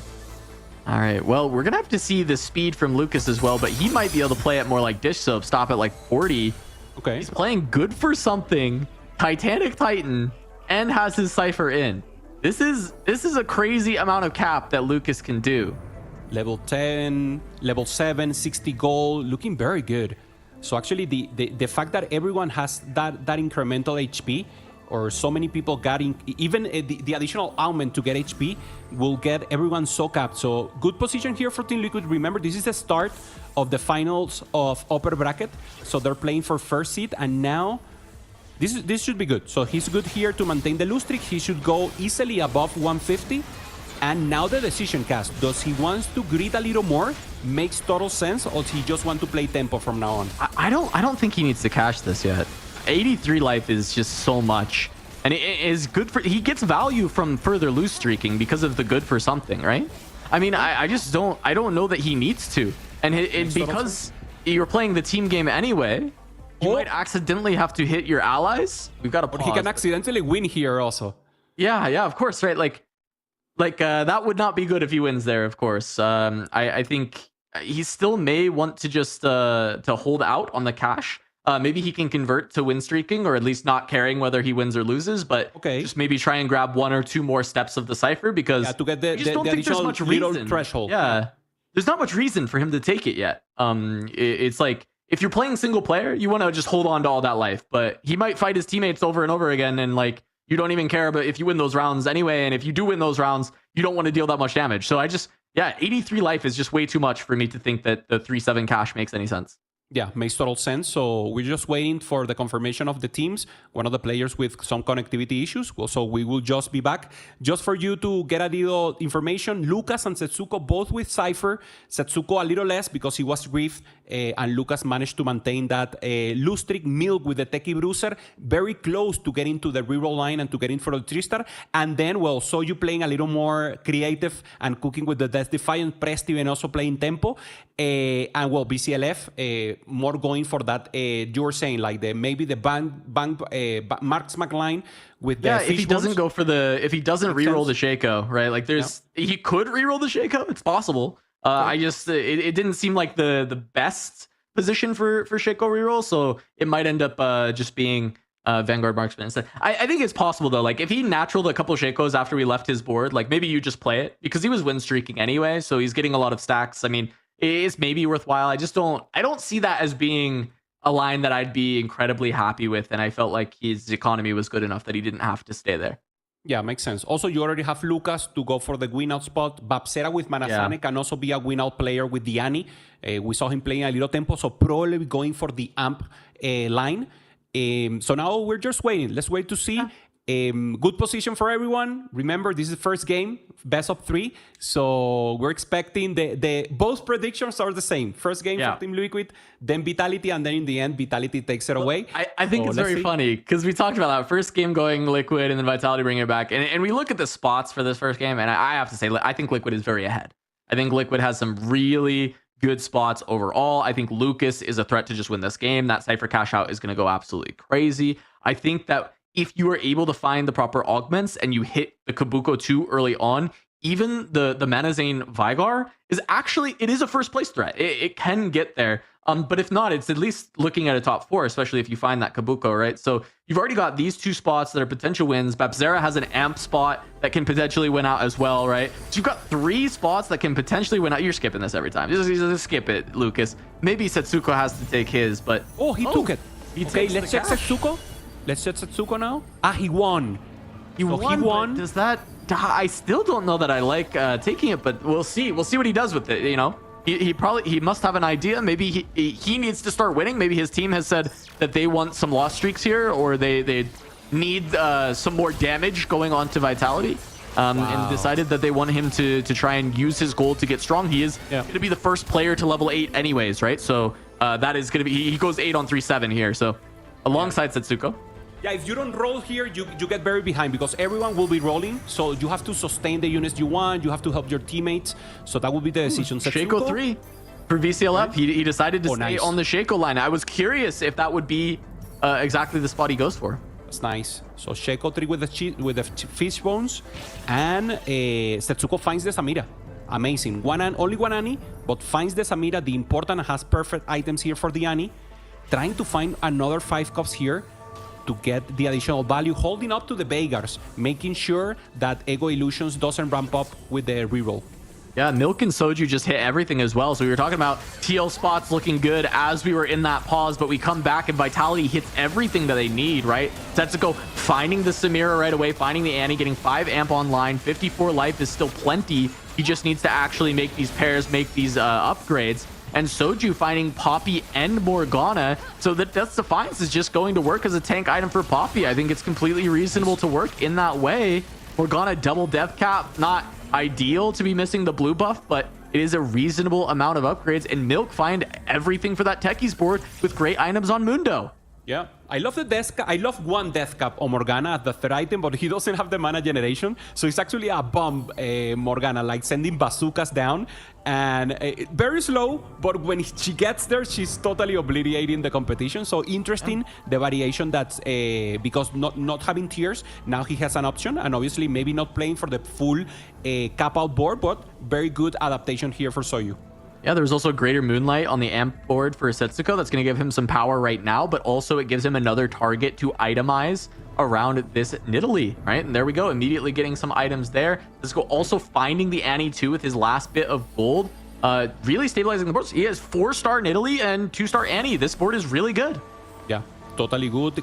Holding now the items there on the Nidalee, just trying to get an additional 5 cost, trying to get the sack ideally. Also the Garen will be the ideal Rahairo, or why not the pet of Samira? Oh. Get a good possibility here. You know, this is kind of crazy. 4-star in Italy kind of walls this Vigar. It does just less damage because it's out star leveled.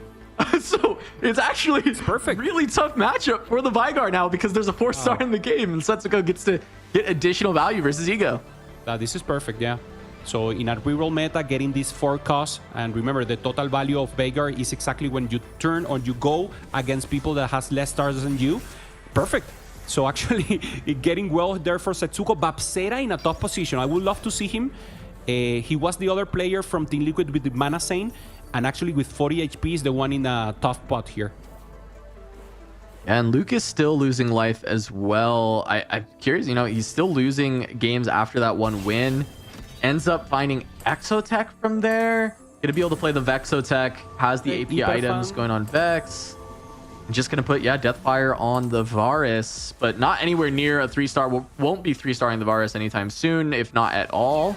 And it comes down to just the Vex, if he can find the setup here. But I feel like there's potential for this board to get really insane, and instead it's just going to be a kind of okay Vexotech board, and Lucas no longer looking like a win-out threat to me. Yeah, looking good. If he managed to hit a little something, probably charge the sack a little, but yeah, doesn't look like a winner spot.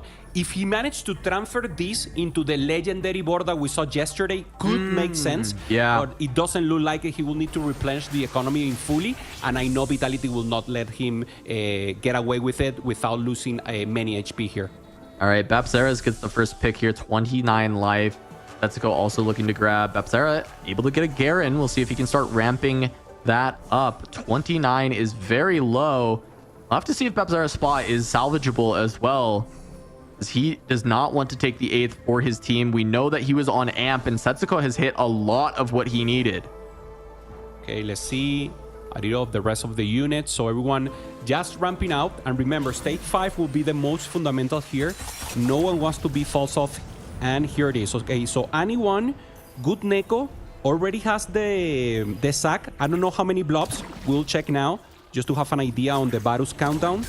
Good blobs here, just to improve a little. No Warmogs. Good items from Annie, but nothing else here, Cass, actually, to help him.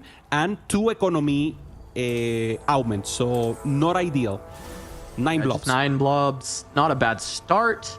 He does have the Pandora's Bench. He did Recombob earlier as well. I'm curious if he actually found anything good off of that. Maybe that's why he has all these 5 costs on the bench, actually. Okay. He's going up against his board, but better, with Setsuko having that 4-star in Italy in the front, the 2-star Annie with the Zhonya's. The Mana Zane, a bit of a better artifact than the Zhonya's Hourglass is, but the 2-star, the upgrades, everything. Setsuko just going to get a big hit here. Needs to find this Annie 2 immediately.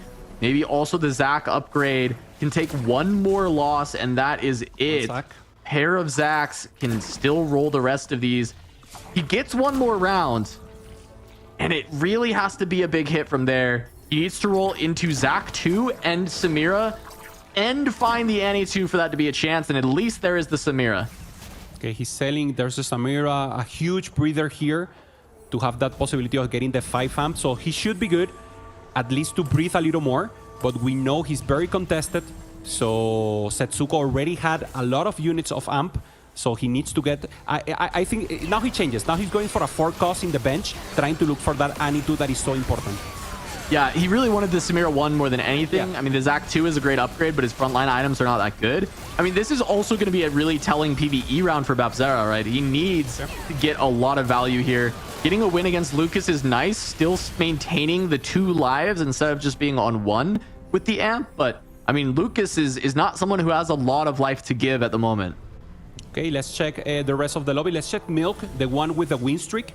So, pretty strong right now. And actually getting the Techie Bruiser fully online, getting the 4 3-star that he actually needs, and now just going to level 8 to trying to ramp a little more the board, get maybe 6 Bruiser in or additional Techies just to get a little more power.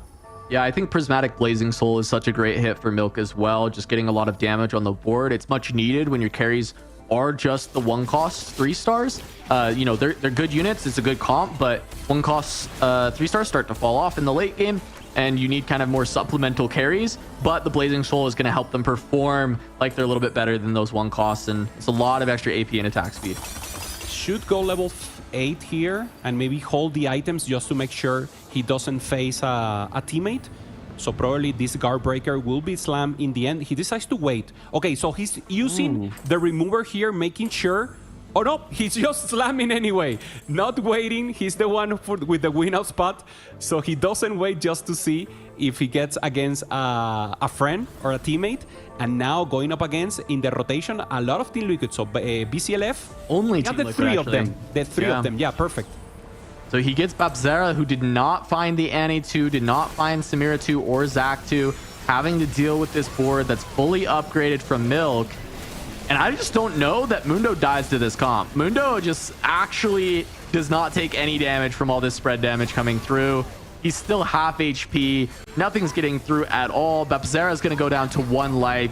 Milk being a big carry for the team, dealing a lot of damage to TL, as Ego and Lucas both sub 40. Lucas looking like he's fighting Setsuko, loses that one as well. TL falling down, dropping like flies. And BCLF with the Shaco reroll ends up hitting the 3-star Jarvan. So he's actually finding ways to continue to improve the Slayer board.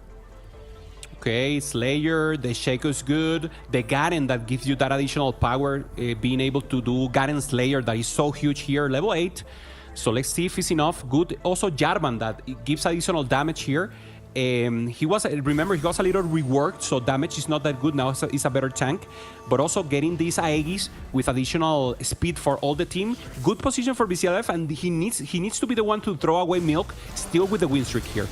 Yeah, just has to find the Zed that make the 6th Slayer for this board. And I mean, it still has 3 Divinicorps, so it could also just make Shaco a Divinicorp as well as another option. There's a couple really good hits that he can find, and feels like he's got to have a lot of stacks on this Shaco. He was winning a lot early on, and I do think that, you know, hey, the Ginsu combined with the Fishbones working out. Unfortunately, though, dealing damage to his own team, Ego, Lucas, and Babzera, the bottom 3.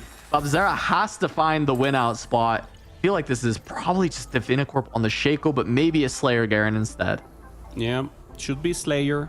There goes into the Garen, trying to roll, trying to get anything additional here to help. It's very tough here. Okay, we should focus now on Babzera and Lucas. So BCLF is just returning here and preserving HP for the rest. Trying to get those 5 costs, gets the sack with the Warmugs and with 22 Blobbles. So this sack is huge. If it gets to 30, should be amazing. Let's see if he managed to pop out. Going up against BCLF. He didn't weaken at all. No. That is the full power Shaco board from VCLF. Maybe they're thinking that Babzera would be strong enough to win this because we knew it was in the pool, but it does not look like that is the case. The Shaco just ripping through this board. One more cast from Samira and Annie. Maybe it is enough. Samira barely taking out the back, so not doing very much damage to VCLF at all. That is huge. Lucas with the Vex 2 now, but not able to take down the Poppy Morgana board as Morgana just cleans it up. Lucas gonna drop down to a single life as well. Babzera and Lucas both on a life apiece. Ego has 2.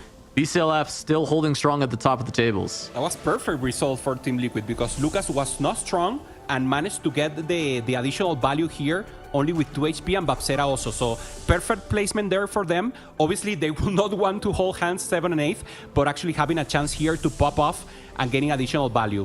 Even Shroud, Babzera was lacking this, so perfect for him. And some additional value here for Prestiven. Going for the Urgot, because I don't think the Hurricane was the priority here. So this final chance. Team Liquid, we were saying that first games were good for them, and for now, Vitality are the ones who are in the run for the first game.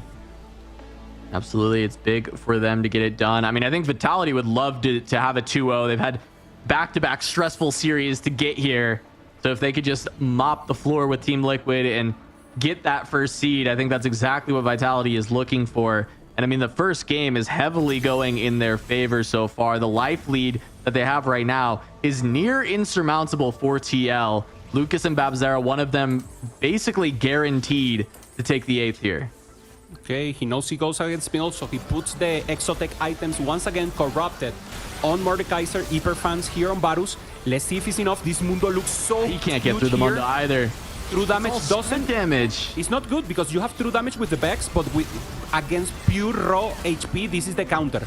So Lucas goes down, Babsera with a chance to avoid the... Oh, it's close, but I think he's there. Yeah, the Zac splitting. Yeah, Zac actually finding the Samira 2 was massive for Babsera. Yep. Finally getting the role he needed from that Pandora's bench. Okay, so 25 Blobets, trying to get an additional value here. So Babsera with a win-out possibility still doesn't have the Annie 2, but has Samira 2-star that is doing so much here. So Samira and Zac are being the carries here. Ego, 12 life, so a bad chunk of HP here could get him eliminated.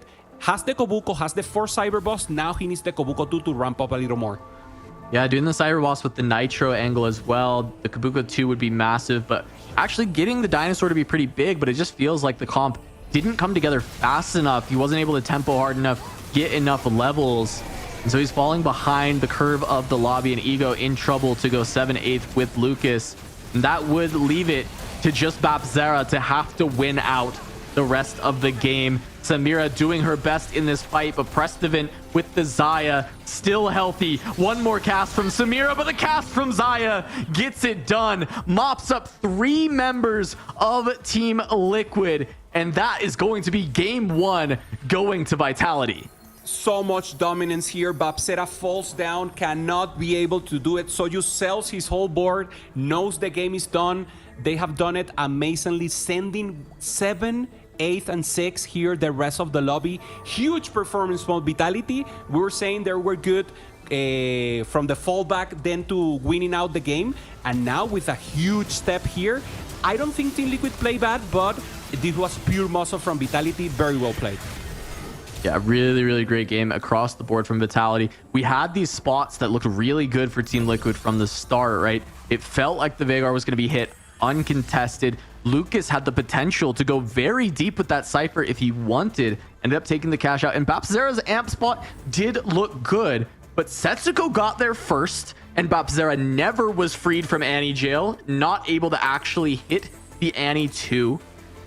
And right after that pause, we saw both Milk and Soju hit both of their 3-star 1 costs perfectly on curve. Milk putting together a great techies board using the innervating locket with the double Warmog's Mundo, and he has just been so powerful ever since. So I love the way that they were able to stabilize these spots. I don't even think it mattered if Lucas tried to dig deeper, found the bigger cash out looking for that first. I think that the way that this was played by Vitality, they just had the better play across the board for this first game. I think Team Liquid is going to have to bounce back in a big way. Yeah, we saw creativity from Team Liquid going for this Chaco that actually worked for BCLF. He's in a good position. The Veigar that is not normally, but the win-out place to do it is with the Mana Saint. So made sense what Team Liquid was doing, but Vitality just got some premium comps, and the amp also was much better for Setsuko than for Babsera. So simply better positioning, better recognition of pot. So first game, going up for Vitality, very well done. Just playing out the rest, seeing if VCLF can actually win with this Shaco. I'm curious how many stacks the Shaco has at this point. If we can get a stack check for it, that would be pretty sweet. But yeah, it definitely was a comp we were curious if he would kind of commit to throughout the rest of the game, but it doesn't end up doing it. There we go, 74 kills. That is a lot of stacks for the Shaco. Okay, nice. Getting 140% of additional AD damage. So BCLF, the only one holding up. We just have to play out the game and then reset mental for Team Liquid Brazil, trying to reset, go for the next round and try to accomplish. BCLF doing good with off meta comp. And I mean, for Milk, this is good news. He knows this is one of, in his words, the low roll encounter, and they perform amazingly. So I think when you know that you don't like the encounter, you play better because you know the weakness and the strength of it. So actually this Dr. Mundo was just so huge and amazing, and obviously this is not casualty. He has this studied perfectly, and now BCLF trying to go against, he will go against Prestiven, and now with a very good vertical Anima squad, simply doing what the team needed. No, I mean, I even love it from the Milk's position, because we were talking at the start of the game where it's like, oh, innervating locket, not usually the tank item that you want. You know, we're thinking about unending despair and just how good of a generic, artifact that it is. But actually, the Innovating Locket ended up being perfect for the composition that he wanted to play in this spot. The techies being able to play around the double Warmogs. It ended up just being a much more powerful position than I think either of us were really looking at when we first came into this game. And so kudos to Milk for being able to put together this top 4 board. I mean, maybe it can even close out the game. I know at this point, Vitality's just kind of taking the victory lap because they've already won, and maybe they'll see if one of them can take down VCLF, but we just see them emote spamming, just playing it out at the very end. Okay, let's check the rest of the players just to have an idea. Level 9 for Prestiven, they're just having fun. There's Milk, 6 Techie, 6 Bruiser, getting legendaries in, already with the Viego 2, also with a good possibility. Totally capped here, also for Tetsuko. Additional blobs there, Virus. The Virus totally huge there. So in 33. So full dominance, and now we just have to play it out. One away from Annie 3. Yeah, there it is. Setsuko hits Annie 3. Okay, Annie 3 for Setsuko. Let's watch it. Okay, there it is. Huge T-verse and also burst damage here. Having fun. Vitality with this first win. Yeah, I mean, in 4v4, we never actually get to see 3-star forecast, really. I mean, I guess Pandora's is the one way that it kind of can happen. But of course, you know, the game being over is a big difference. VCLF not actively trying to stop the Annie 3 from happening because he knows that it's already done. But yeah, it's a bit of a treat for us to actually get a 3-starred forecast in a game like this, in a 4v4 scenario. Yeah, just looking for the picture now. Viego 2, that's the one he needed. So full, perfect picture here for Setsuko, getting the Annie 3, Viego 2 fully capped board. And now if he had enough time, he will look for the SAC 3 or the Viego 3. Obviously, HP will not let us get to that stage. But once again, huge performance, dominance from Vitality. Something similar to what we saw from 100 Thief in the lower bracket. So actually representing, they self-proclaim as the best team in America. They said during Scream they didn't lose even once against American teams. Now in this qualifier they have lost twice, but they have managed to maintain in the upper bracket. So great to see that even when they got in a dire position or in a detrimental position with one win less cast, they perform perfectly anyway. Yeah, I mean, they just pick up the pace. They were able to come back from those deficits both times, but this time they get to start the series with a lead in a very commanding performance over Team Liquid, trying to show that they deserve that first seed. I mean, you were saying undefeated against America's teams in their scrims, struggled a little bit internationally, and so I'm sure they have a chip on their shoulders, want to be the first seed to go in and want to be able to represent the Americas and do everyone here proud. Yeah. Once again, Cypher, very good for Setsuko. They did amazing. And the difference has been who's managed to cap out. And now Team Liquid needs to do something different, Cass, and prepare because Vitality is just running them down. All right, well, let's see if Team Liquid can make some adjustments. We are going to take a break, but this series and the road to EWC will continue right after this.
let it break me till it's over.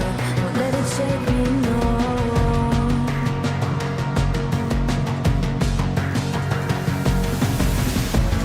Won't let it make me go under. Won't let it make me go under. So now it's time to fly. Nothing's gonna stop me now.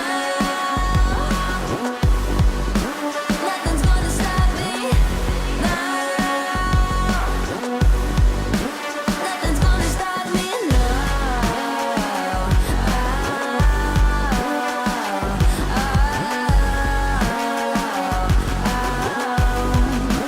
Nothing's gonna stop me. No one will ever get left behind. A million more before I've tried.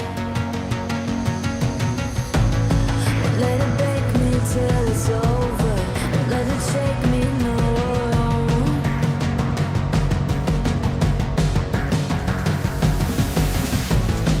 Let it make me go under. Let it make me go under. So now it's time.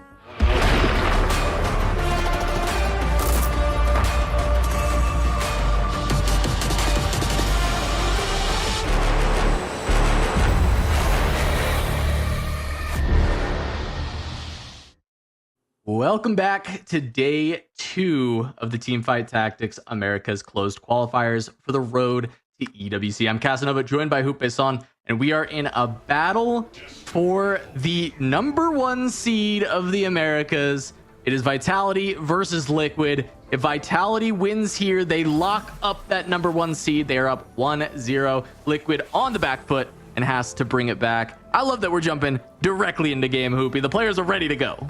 Yeah, and this will be a tempo game fully with the encounter of a seer, so the augments will all be very pulled out until round 2. So there are some combinations that are actually pretty broken cast that have been modified for the future. So let's see if someone managed to get AFK plus gold generation in the same round, and it could be into something pretty crazy here. So That's true, yeah. The Azir is a very fun one, but it is a very crazy one. A lot of variants that can come from getting the early augments, right? And because of how augments interact, it's very funny. You can sometimes get like augments that you can usually only see first as like your third augment, because you can only see them on like stage 2. But if all the augments decide to show up on stage 2, then you can get some of these very late. Okay, many players now with Cypher. We saw a Galio, we saw a Draven. So good possibilities for several of these players to get a good chance. Soju, holding Morganas, holding Poppy, making fundamentals. So, chat, if you're watching, you're going to play ranks next. Remember, Poppy, Morgana, Mundo, Seraphine, Zaira. That's everything you need to hold, and Cypher. And then, according to that, then you see what the rest of the lobby is playing, and you prioritize a line. And that's simple TFT 101 in the early game. Except it's all changed on the patch that's currently live. There's Only if you have the tournament realm you can do it. Yeah. If you are in the past watching this, then this is what you want to be doing. But it is great to see, and we do have 2 augments on stage 2. One's going to be at the end. Ooh, we'll see what that ends up being, worth the wait as a potential option. But calculated loss, very popular in this format, and we did see 2 pieces of the Cypher there for Bapzera. Soju, Bastion. potential out for the Anima squad. Seen it with Wandering Trainer. Anima squad can be such a powerful emblem to pick up with that Wandering if you can find that additional +1. Yeah, perfect spot there for Soju. He can play a tempo with the Bastion, but obviously going for that first place with the Anima will be ideal. There's a lot of Alistars there. Yeah. Okay, Soju in a good run. We can check the rest, only to have an idea. Okay, let's stay here. Bramble. Without the Poppy, normally you want the Bramble when you have Poppy Morgana. This is more like a Street Demon Bruiser line. Techies. Absolutely, and that is potentially going to be contested by an ally. I think it was Ego that had the just insane amount of Alistars on the bench there. I think it was 5 Alistars, and then the techie backline as well. So might be Lucas just playing this for tempo. Yeah, BCLF also with Wandering Trainer, so we will try to stay with him just to make sure what is the angle. He already decides to slam here the Hex the Gunblade. So sells the board, trying to analyze a little more. Also Lucas trying to get a good spot here. Puts it in. He lost the first one. So no reason here to slam cast. Just play it slow. Yeah, absolutely, right? You slammed the Bramble because that was, the item from this. Usually, this Bramble is used for some heavy win streaking, right? This is oftentimes why it is picked. It's also quite good with Poppy when you are playing a Morgana Poppy to be able to grab this. Just extra damage that your Poppy is putting out, but Lucas deciding, okay, lost the first round, can sell up to 10, and he will win this one against Prestivent, of course, with the open fort. And Lucas does have a potential for playing for higher tempo. He could try and win out the rest of the stage if he wanted to. Yeah, let's check a little more about the rest of the lobby. Let's see what they're playing. We have some information here. Setsuko already here with the Knight, Edge of Night, Cheiko, maybe Tempo, Bruiser, Slayer. So a few options here. Not normally the start you want to have. Milk already with a Cogmal 2 with a bow. Also very flexible with the rapid fire as a possibility. Yeah, playing around the rapid fire. Looks like Worth the Wait was going on there, potentially with the Kindred. So maybe even potential to go for the Nitro. Okay. Exo +1 and Bruiser +1 here for BCLF. Normally not ideal. He could go, he has to play Exo Seri, and then the Bruiser +1 just gives you a little more comfortable to get 2 Bruisers in. So this should be Exo Seri and just try to tempo out from there. Yeah, the Bruiser means you don't have to play another Bruiser for the Mordekaiser, right? You just kind of get the Bruiser immediately. It's a very elegant synergy, but it does lead you into a comp that isn't always considered the best, especially because Exo, you want to decide based on the Exo items, and if you kind of low rolled your Exo items and end up with this Wandering Trader, you're kind of forced to play it anyways. Okay, Babsera waiting for the Cypher. We need to see Lucas. So, sorry, we already saw him. Ego Illusions will be interesting just to check. Also saw you, we already have him. Ego with good possibilities. 3 costs, nothing purely interesting here. We have a Fiddlestick and Elise, and also the Rengar that is not doing good. Obviously, Babsera getting the shy, the timid LeBlanc, and now he's able to activate Cypher cast. Yeah, that's a really big pickup for Babsera, right? Prestivent also getting a tier. Oftentimes it is the person who's lost streaking is going to be trying to get into the amp line. So finding the early tier on the carousel priority is massive. So we can safely assume for now that Prestivent is going to be the amp player. It's just been very common trend within this tournament. Okay. We're going to have another augment selection in just a moment here. Prestivent does actually have the suspicious trench coat as well. How does that really function in amp? I guess it's good with Zac, right? Yeah, should be good with Zac. You get like I don't know, like 9 Zacs. Yeah, 9 it's multiplicative, right? Yeah, you get 3 Zacs and then they split into 3 Zacs. Okay, Prestiven is trying to grief Babsera here. So that will be the angle. He knows he can stay with wild units because Babsera needs to hold the Cypher in. So taking huge loss here for the team. Prestiven trying to grid Babsera would ensure the 4 lose streak. So very important, if Babsera managed to avoid because of RNG Prestiven, he will be in a great spot. If he doesn't, it will be more parity for each of the teams. Yep, one more fight he really has to get through because in stage 3, it's a lot harder to grief. Everybody kind of has to put together boards. So Babsera certainly looking for that. He has a very good spot for this. I mean, even Patient Study can be added to compound with Calculated Loss if he wants to really greed. Decides to skip that. Goes for Replication instead. He has no tiers. He could potentially just go for tier. Instead, it's Belt. Yeah, Belt is just too good. Gives you so many options. Premium Warmogs, and then you can go for the double Warmog with the Sack. And obviously, tier will be amazing, but I think it's already taken and contested. You were saying possibility of amp in a few of the other players. Yeah, very likely. I was curious just because that Cypher into Amp line we've seen so many times, right? Sure, And the fact that he had 0 tiers, that makes sense. But I do love replication on belt, especially because Zach can fit into other compositions as well. Sure. Doesn't lock you up. The Warmogs, I like it. I like the angle there. Okay, so you still thinking about what he's going to do? Remember, the full cap out, if he needs a first, should be to go for the anima, but obviously they will not let him get easily the other emblem. And normally, I think he likes better to play maybe Tempo Bastion in a place. So, but I mean, you cannot avoid the possibility of getting an additional anima. So I think he will play as much as he can cast with both possibilities. Oh, did you see that second augment? I always confuse Trait Tracker with a couple other things. It wasn't Trait Tracker, right? We'll check. On Soju. Okay, let's check Soju and let's check the augments quickly, just to make sure. The second augment, let's right-click on the sword in the left. We can check there the augments. I always confuse it with some of these others, but if it is Trait Tracker, no, it's one for all. Okay, that makes sense. Yeah, because I was thinking like, oh, okay, he's just gonna look for a Trait Tracker board, try and get anima, and then look for the win out. But no, it looks like Bastion Tempo instead. He had the offer in his shop of multiple anima to be able to even play potentially 5 anima on his board. Ends up passing it up and actually selling the rest of the anima that he was holding, except for this Alawi that is also, you know, a Bastion that you would want to play. So instead, definitely looking for that 6th Bastion. Okay, can we check Setsuko quickly, please? Is the only one I'm lacking the detail. Okay, okay, this is the shop glitch one away. Pointing to the Cheiko. Very close here to getting the ramp up. Cheiko 3, General Cheiko 3. No, nothing special. But well, he gets there early, and this is where Cheiko, you call it out. You need to win with the Cheiko. You need to get the kills or the additional ramp in AD.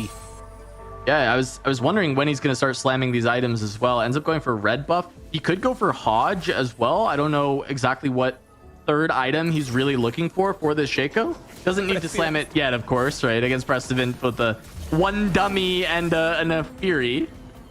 I mean, he's the one. He has to take it for the team. I mean, until he managed to get against Babsera, Prestivin will maintain only with 1 unit, and he's just taking it for a team, making sure that there's not a win-out player within Team Liquid. Even if he got 8, he's doing the best for the team right now. I will say, Hoope, not optimal. Only played 2 units into Setsuko's Shaco. Didn't let him stack. Bad team play. That's true, man. Okay, at least put something in. Put some 1 cost, something to help your Shaco teammate, yeah. Okay, BCLF with the win streak. Very strong with the Morgana. Milk going for the marksman line, very close with the Kindred 3. And obviously Setsuko very strong now with the Cheiko, trying to ramp up the passive. Okay, and also Lucas is painting here. So remember, he needs to paint the whole board. And after that happens, there will be a funnel of huge amount of gold for him. So this is a perfect spot. And normally, this is a comp that should be played with a Street Demon, but we have even been pivot into Amp. So after you paint the whole board, you get the cash out, and then you can play anything you want. Should be a Street Demon, but can be anything like Amp that maybe is a little higher in cap. Yeah, okay, I can see it. No, I like that. I like this from Lucas, and you know, doing a very good job painting the board. Should get it, and I believe it's like, I think it's 2 or 3 turns remaining at this point. Nope. Babsera keeps the loose streak and Prestivin also in the loose streak. So yeah, they haven't seen each other for so long. I mean, I know Prestivin has to be so mad about this. He has to be so upset. Wow. Because he's just been trying to snipe Babsera the entire time, and he just can't get him. Okay, let's check Babsera also to see how strong maybe he's doing. He's even slamming item, preserving a little HP. Very interesting. So crazy that Prestivin has more life than Babsera. Like, he has I think he has an augment, right? Maybe some augment. Oh, does he have more HP? Oh, that would explain it, right? It makes sense. Unless he did it maybe in the middle or the late stage 2. So we will check here. Now Babsera once again maintaining easily the loose streak here. So once again, they don't face up. Prestivin once again is losing HP here without additional resources. And this is good news for Team Liquid. Yeah, but Babsera can't kill a unit either, it looks like. So it is still just the same. I mean, 196 is huge here. He will get maybe 250 for sure and maybe 300. Yeah, his cash out is already going to be good. It's like, how much good is Prestivan actually going to get done? Really, the good that Prestivan's going to get done is he's also going to be rich, and maybe he can deny the amp comp because he's also going that direction from Babzera. So Prestivan can grab Annie or grab the tier, but Prestivan already has tiers, and Babzera already grabbed the unit, so he doesn't have to go for Annie, but he could, and he gets an Annie, so at least he's starting his amp comp with one of the units right out the gates. Okay, makes total sense. Also saw you negating the tier here for other possibilities there for the rest of the lobby. So premium units are already been taken. And now the focus. Once again, let's check the rest of the lobby. And then when the fight starts, let's go to Prestivan or Barcera to just make sure if they face off once again. Last augment. So Ascension, very bad. Big grab back, perfect. If you want additional resources right now, Cybernetic Uplink also very good in a huge amount of comp. The Gragas hero augment very bad in the meta, so obviously it will not be a possibility here. There it is, items. Let's go. Bad luck protection being added. Okay, getting huge. More combat here, so full combat for Usolucas, painting the board perfectly to play amp. Yeah, the worth the wait Kindred there. Not a lot of stacks on the robot yet. I don't know if you caught that. It was only about 18. Okay. Nitro not really being played for a very long time there. Okay, little robot here. Pandora's one for all for Soyu. And now Prestivan decides to put some units in just to stop the bleeding. And obviously to hold the amp units. Yeah, he wants to play amp. I don't know if the game will allow him to do it. He's good in items. Okay, so 3-7, we need to see Babzera's cash out, but we need to see the roll downs for Babzera and Prestivan to see who can hit. I mean, this is the big story of the game. This is make or break. I mean, we're laughing about it so much because 2 full stages, Prestivan open forwarding to grief Babzera, and it's like sunk cost fallacy at this point, right? Like, surely you'll hit him. He's surely you'll strike diamonds, Prestivan, if you keep digging a hole, and he's down to 30 life. Stopping It's levels. all gonna come down to this roll down. Let's check one of the rest of the lobby to see if someone is doing something else, and then we come back here with Bacera or Prestivan. Setsuko strong, full win streak. Here, Milk also prepping with the Ginsus for marksman. Tempo into XOX for BCLF, so also a great spot for him. Lucas painting the board. Stop painting the board for some reason. This is interesting. He decided not to get the cash out right now, so there must be a hidden tech. And once again, Babzera doesn't face Prestivan. 2 full rounds. Babzera with the huge cash out here, going for the 290. Be ready for the tweets from Vitality if they lose this series. 2 rounds, 2 full stages. And we need to be on Babzera for 3-7. Let's take with Babzera, please. Let's take with Babzera so we can check the cash out. And this would be huge. So 324, 330 was the next cash out, but he's getting huge. So Radiant item, 2 Reforges. He can play anything he wants. Shojin's good. That's playable in amp. That's fine. There's Annie. No amp. It's Annie. Okay, he missed one, right? Annie. Yeah, he missed one. Okay. Trying to roll here. Still looking. Slow roll down though, but it is on 3-7. D-Bex, he doesn't want it. Okay. He's trying to beat Prestivan to the punch here. He's trying to roll first. Okay. Eyeing the Exotech units as well. Looking at maybe Zeri. Recognizing that Prestivan is pretty much locked into amp. Serimis Fortune makes sense here. Good items. Also getting the Radiant Bastions. Shojin actually can work for that comp as well. I mean, it's not the premium item in Miss Fortune, but makes total sense. Normally you want full damage, but if you have a good Seri, Miss Fortune could be more like a cleaner. There's a Sejuani, there's Miss Fortune. Yeah. Okay, I like this pivot from Babzera, recognizing that he's going to be heavily contested on the amp line, going somewhere else. Okay, he has the Corrupted, so good. Should be, all defense should be on the Mordekaiser, even though the Sejuani you only needed to cast once. So let's see what's his pick here. Okay, good itemization there. He has the Flux for Seri.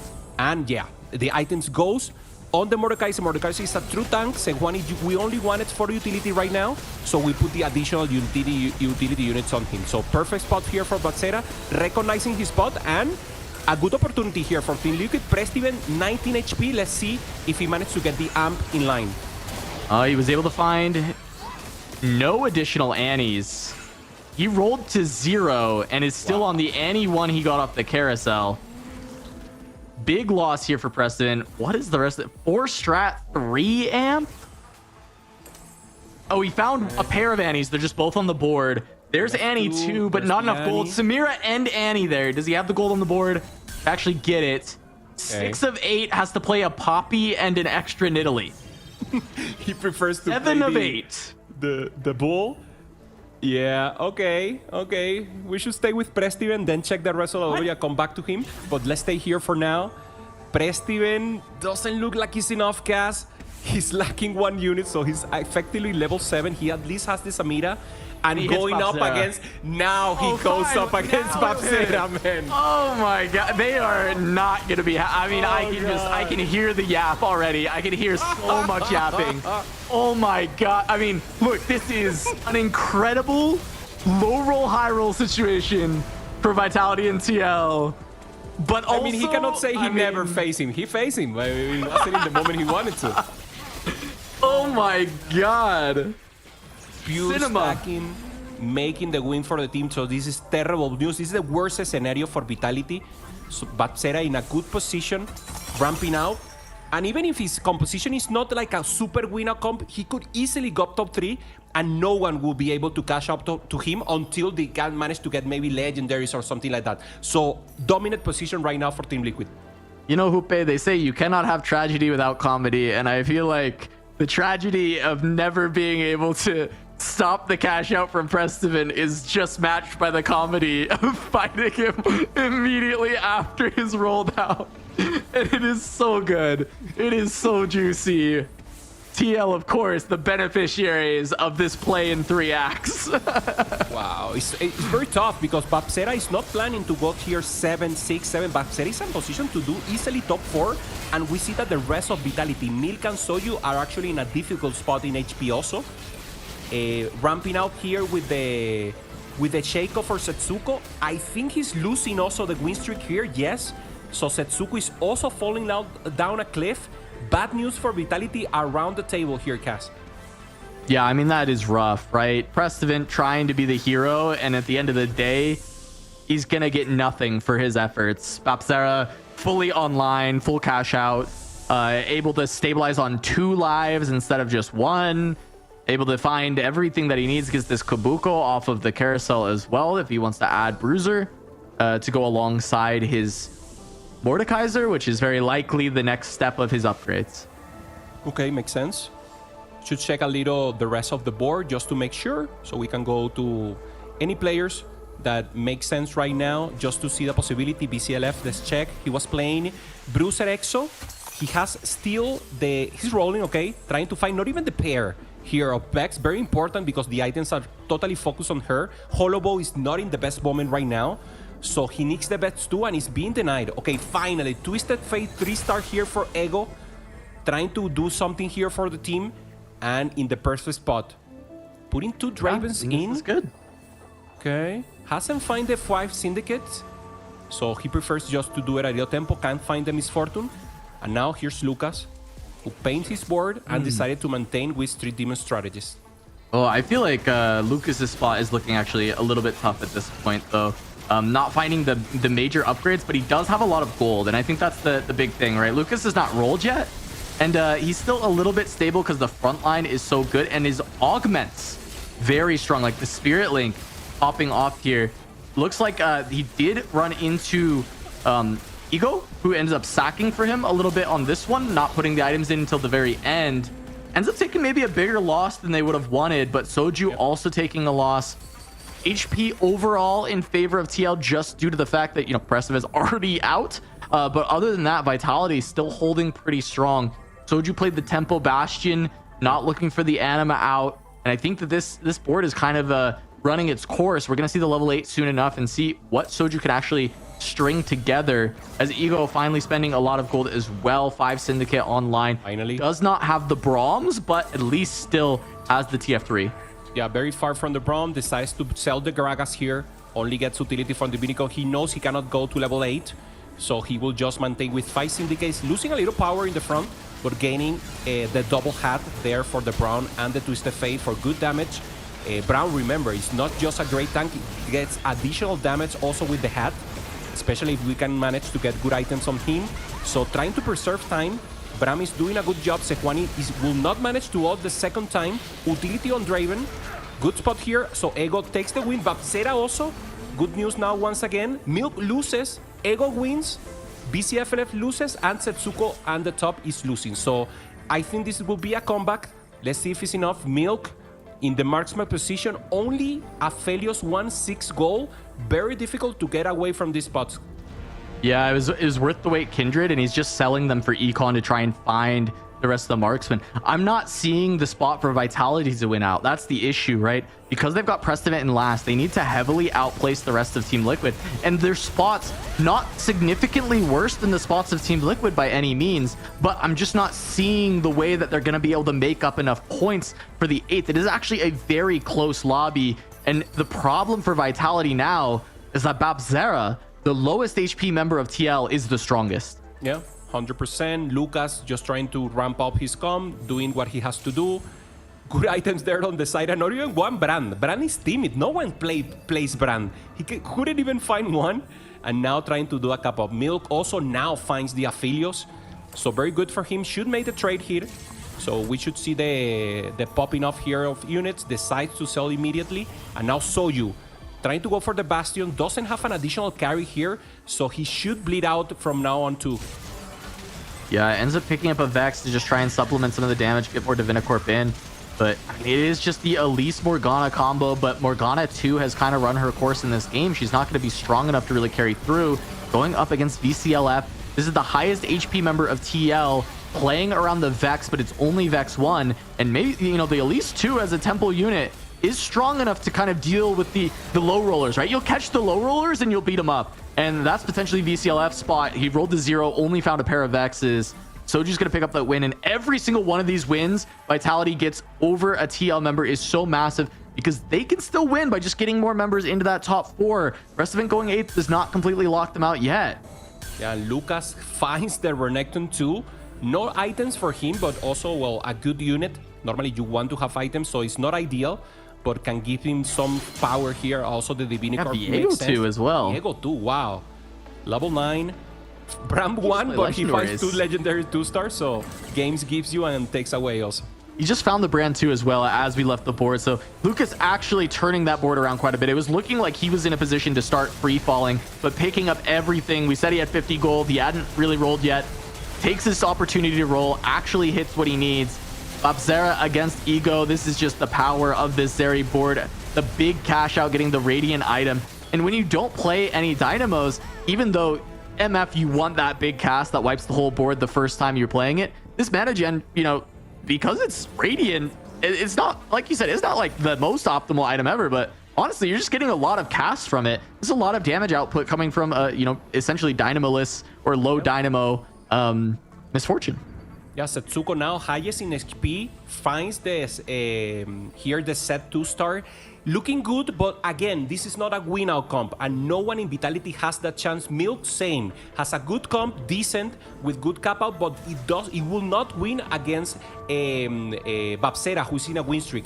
BCLF also with a control comp, so actually dominating the lobby right now. We will stay BCLF versus Milk. Let's watch this fight, and if it ends early, we should go see Ego just in case he gets it, but BCLF trying to do good still, now at least with the pair of Vex. Good true damage to try to avoid finding the Urgot that is so important to get that additional damage and the execution. Leona holds the line.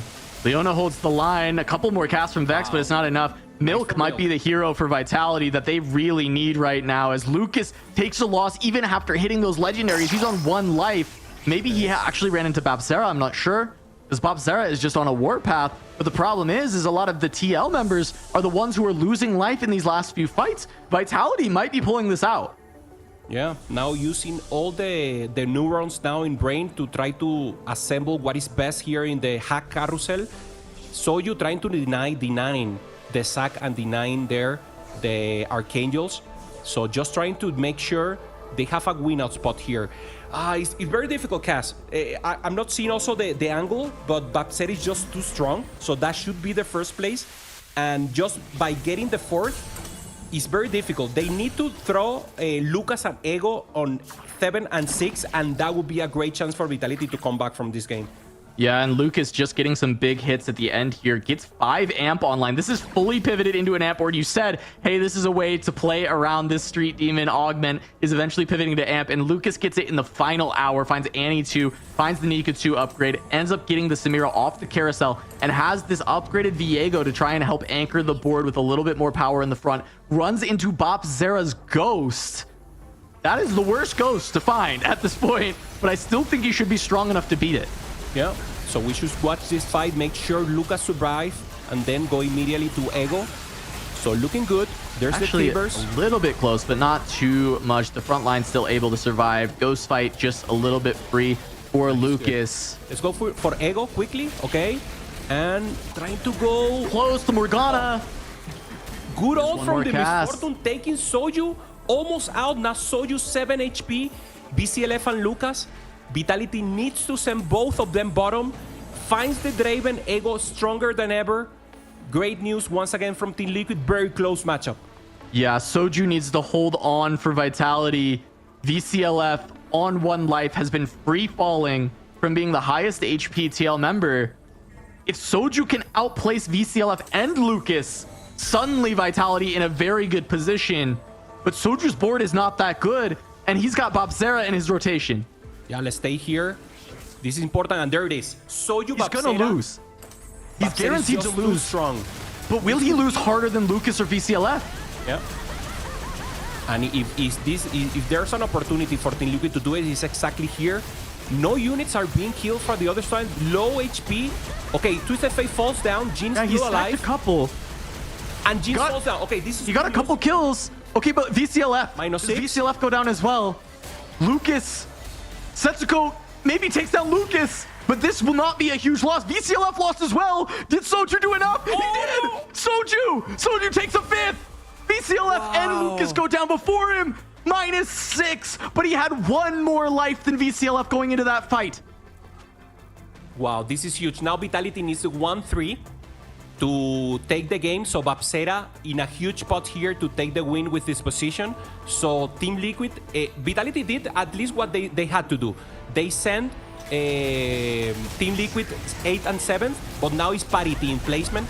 So first place will be the most important. Yeah, all comes down to this at the end. Can Vitality find a way to stop Babzera's warpath? Setsuko hitting a Jarvan 3, trying to add to the Shaco board. He's been scaling the entire game. It is 6 Slayer. It's got bad luck protection, but other than that, I mean, it's not a ton of combat here.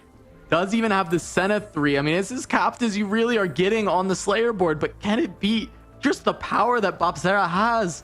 Or can Milk with the marksman, can it get there? Okay. 67 kills, 100 extra AD. Let's see if it's enough. He's going up against Milk. So top level versus top level, and Babsera going up against his teammate. Ego Illusion decides to forfeit, so he sells the board. He knows Babsera is the one to win. I think Milk weakened his board a little bit. He only had 2 items on Aphelios, and I feel like I remember a 3rd item. Okay.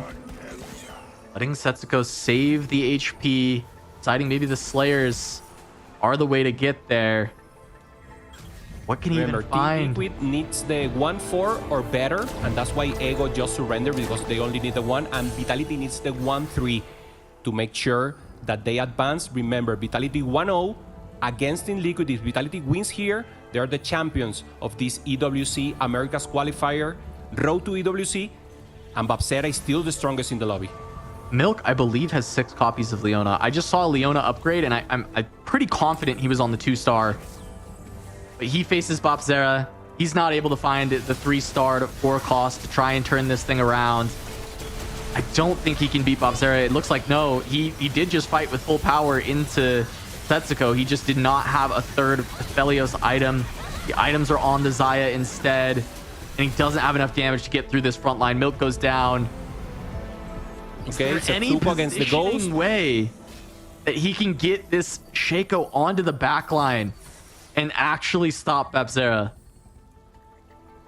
There's a world also. The Shaco needs to be maybe in a corner, but I mean, Babsera knows this. He should be aware, and also a little RNG from the set helping the same units that the Shaco is hitting. But look at this. Babsera level 10, so huge, ramping up here, getting additional mobs from the Garen. This is just too huge, and it's the final boss for Vitality. It's all going to come down to positioning and the ability for Shaco to get to the back line. I just don't know if it's enough. The little one cost that could. He's been stacking all game. Zed gets onto Misfortune. Oh my Shaco God, moves to the huge side, ult but the from Misfortune. Mordekaiser grabs him back, takes onto the Kabuko, but he gets CC'd. It's just not happening. The Zed trying to bounce around, but there is still a carry alive. The Mordekaiser kept latching that Shaco back. Wow, so huge. And there's nothing more. Setsuko doesn't have gold to handle, doesn't have an additional +1 here to generate. So simply both of them trying to go for the Quicksilver. Babsera goes for Tempo also with the Tiz Gloves. So even if you get this additional item, I don't see a difference. Babsera in a dominant position, getting the huge ramp up here with the Darius 2-star. And Yeah, finally, Kabuko 2 for the Aurora to push in as well. Nice. And Setsuko is not rolling. I think there's nothing to roll here. That's the problem. So he's just waiting maybe one round and then trying to do maybe beg for the sell the full board and trying to go for a set 3. That's the only possibility, but obviously this is a Hail Mary. Let's see if Setsuko can make it happen. Repositions at the end there. He now will not get CC'd with the Shaco. The Shaco actually has a really good line towards the backline this time. It takes out the Misfortune, but the Zeri still going strong. Shaco, one more cast. He cast towards her, but he didn't get the attack off. And it is too little for Setsuko to get done. That was maybe the opening with Shaco being able to get to the Misfortune right away, even jumping at the Zeri, but the auto attack doesn't happen. Now we see him rolling down for the Zed. See if he can sell the board and actually make it happen. Should stay on Setsuko. Yeah. Okay. He knows 5 he's not getting copies. there, so he knows the last fight was close. So even though he's close to, well, he's not close to set, he decides he wants to play it out. So there's a world. We already saw Multiverse where the Shaco went to the backline. Now let's see if with some additional items, there's some possibilities to take the win. Good move. Catching him at the last second from Setsuko. I feel like this is another opportunity. Shaco jumps there. Next jump, he should get to MF. Gets on Zeri, takes her out. Now it's just the MF left. The Kabuko trying to CC, but the Quicksilver was so good. Jumping around, not getting the Shaco's MF. down. Able to get one, but not both every time. Zed's still alive. Senna surviving with just nothing left. It is only Zed. 1v2. He casts one more time. Oh, no, he gets it. Setsuko gets one fight win. Oh my God, it all comes down to 7-1. Asir will give additional resources here, Cass. So close. Everything happened perfectly for Setsuko, taking down the Seri quickly, and then the Misfortune was not able to clean alone. 6 copies now, of Zed. huge possibility here. 6 copies of Zed. Wow. I mean, he knows he won, so now there's no chance he's selling the board for the set. He just has to play it out. He knows he's the underdog, but only having that 5% chance of winning the next round is more important than just to do the Hail Mary for the set. It's all about the Zeri. If he can get the Shaco on the Zeri once again, he can do it. Only needs 2 more copies. He found one more. He could sell board. He could sell board and hit this potentially. He's gonna go for it. He's only one coming away. He gets it. He gets the Z3. Z3 on top of the Shaco. Setsuko might have just shut the door on Team Liquid's chances. I don't believe this, man. Setsuko making the Hail Mary a reality here. Seth ensuring he has capabilities here. A little healing is the most important. Seth will make, has more than additional damage here with the 6th layer. Already healing with the Slayer cast, so 3 healing items here. This is Immortal Seth and should make access to the backline. Misfortune falls down. She's gone. The Zeri's gone. It's everything is gone. Babsera deleted from the server by the Z3. The ciphers have hacked into the system. It's all over. Vitality win. Vitality's the first seed for the Americas. But wait, Babsera, last stand. It doesn't matter. It shouldn't matter at all. Let's watch Bapsera just in case he has an opportunity. Does he have a or an 3-star out? I don't think so. Let's watch him. Nothing possible here. He's deciding to play it out. Maybe trying to focus. Said there's a chance he could win. Also, the additional damage here for the last stance, but obviously Setsuko has 99% chance of winning here. There's just no way. I can't believe he got away with this. I can't believe Setsuko made this happen.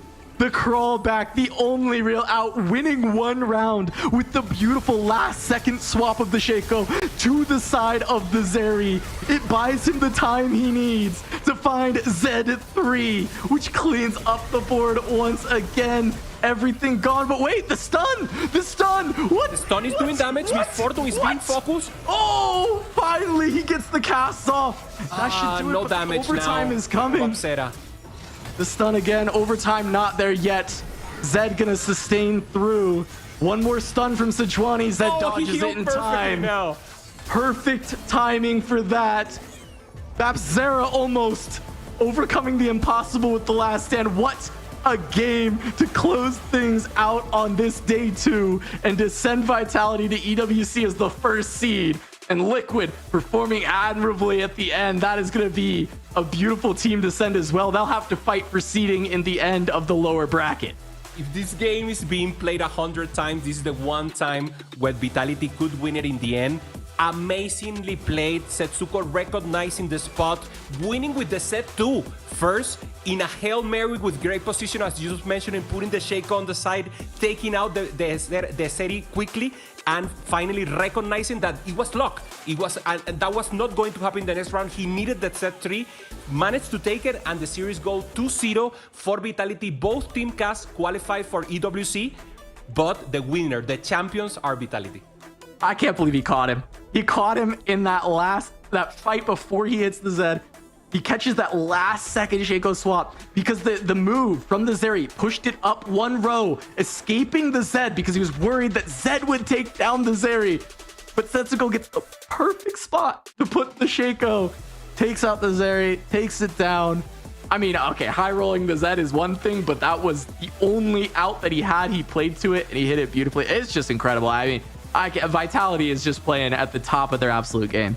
Yeah, they're totally dominating. This is the chance for them to once again go to EWC, representing as first seed of America and doing great for the region. They did amazing last year, and this year they're even more prepared. So this will be the team to beat, not only for America. I think this is globally one of the best teams, if not the best. So we will have to see what the rest of the region has to offer. And Cass, this is the final game of today. We still have some games tomorrow, and here's the bracket just to see what has happened so far from yesterday and today. Yeah, of course, Vitality's road was difficult at the start. Onyx and PMD both winning the first games of the series. Vitality having to reverse sweep. We thought, hey, maybe Liquid's going to push them to the limit once again, but Vitality clobbers Liquid in the first game. Second game, it's all off the back of Setsuko's heroics in the end, even after that comedy of errors with the Prestivant trying to grief Bapsera at the start, able to clutch up. What an incredible game to end the day. We take a look at our lower bracket, PMD versus Team Climax, to try and get 5th place and get the last global qualifier spot. 100 Thieves and Citadel have both gotten their global qualifier spot, but one of them will have a chance to qualify to EWC if they can win against each other in that last game. And then, of course, Team Liquid waiting in the lower bracket final to play for seeding against the winner of 100 Thieves and Citadel. Yeah, very important then for tomorrow to see who gets the direct qualification for EWC and who ensures the spot in the global qualifier from the loser bracket. As you said, tomorrow we will have 3 games. So we will start with Citadel versus 100 Thief, there to check and see who gets the advancement onto the finals. PMD also in the match 2, and Team Liquid, and we'll versus the one who wins in the lower bracket, just to check who gets also the direct management to EWC. Cass, amazing gameplay today. I'm pretty impressed with the level of Vitality. I knew their team performance and the individual performance was great, but they have seemed to take 4v4 to a new level. So much to learn from them. So really looking forward to see what they give us in the future.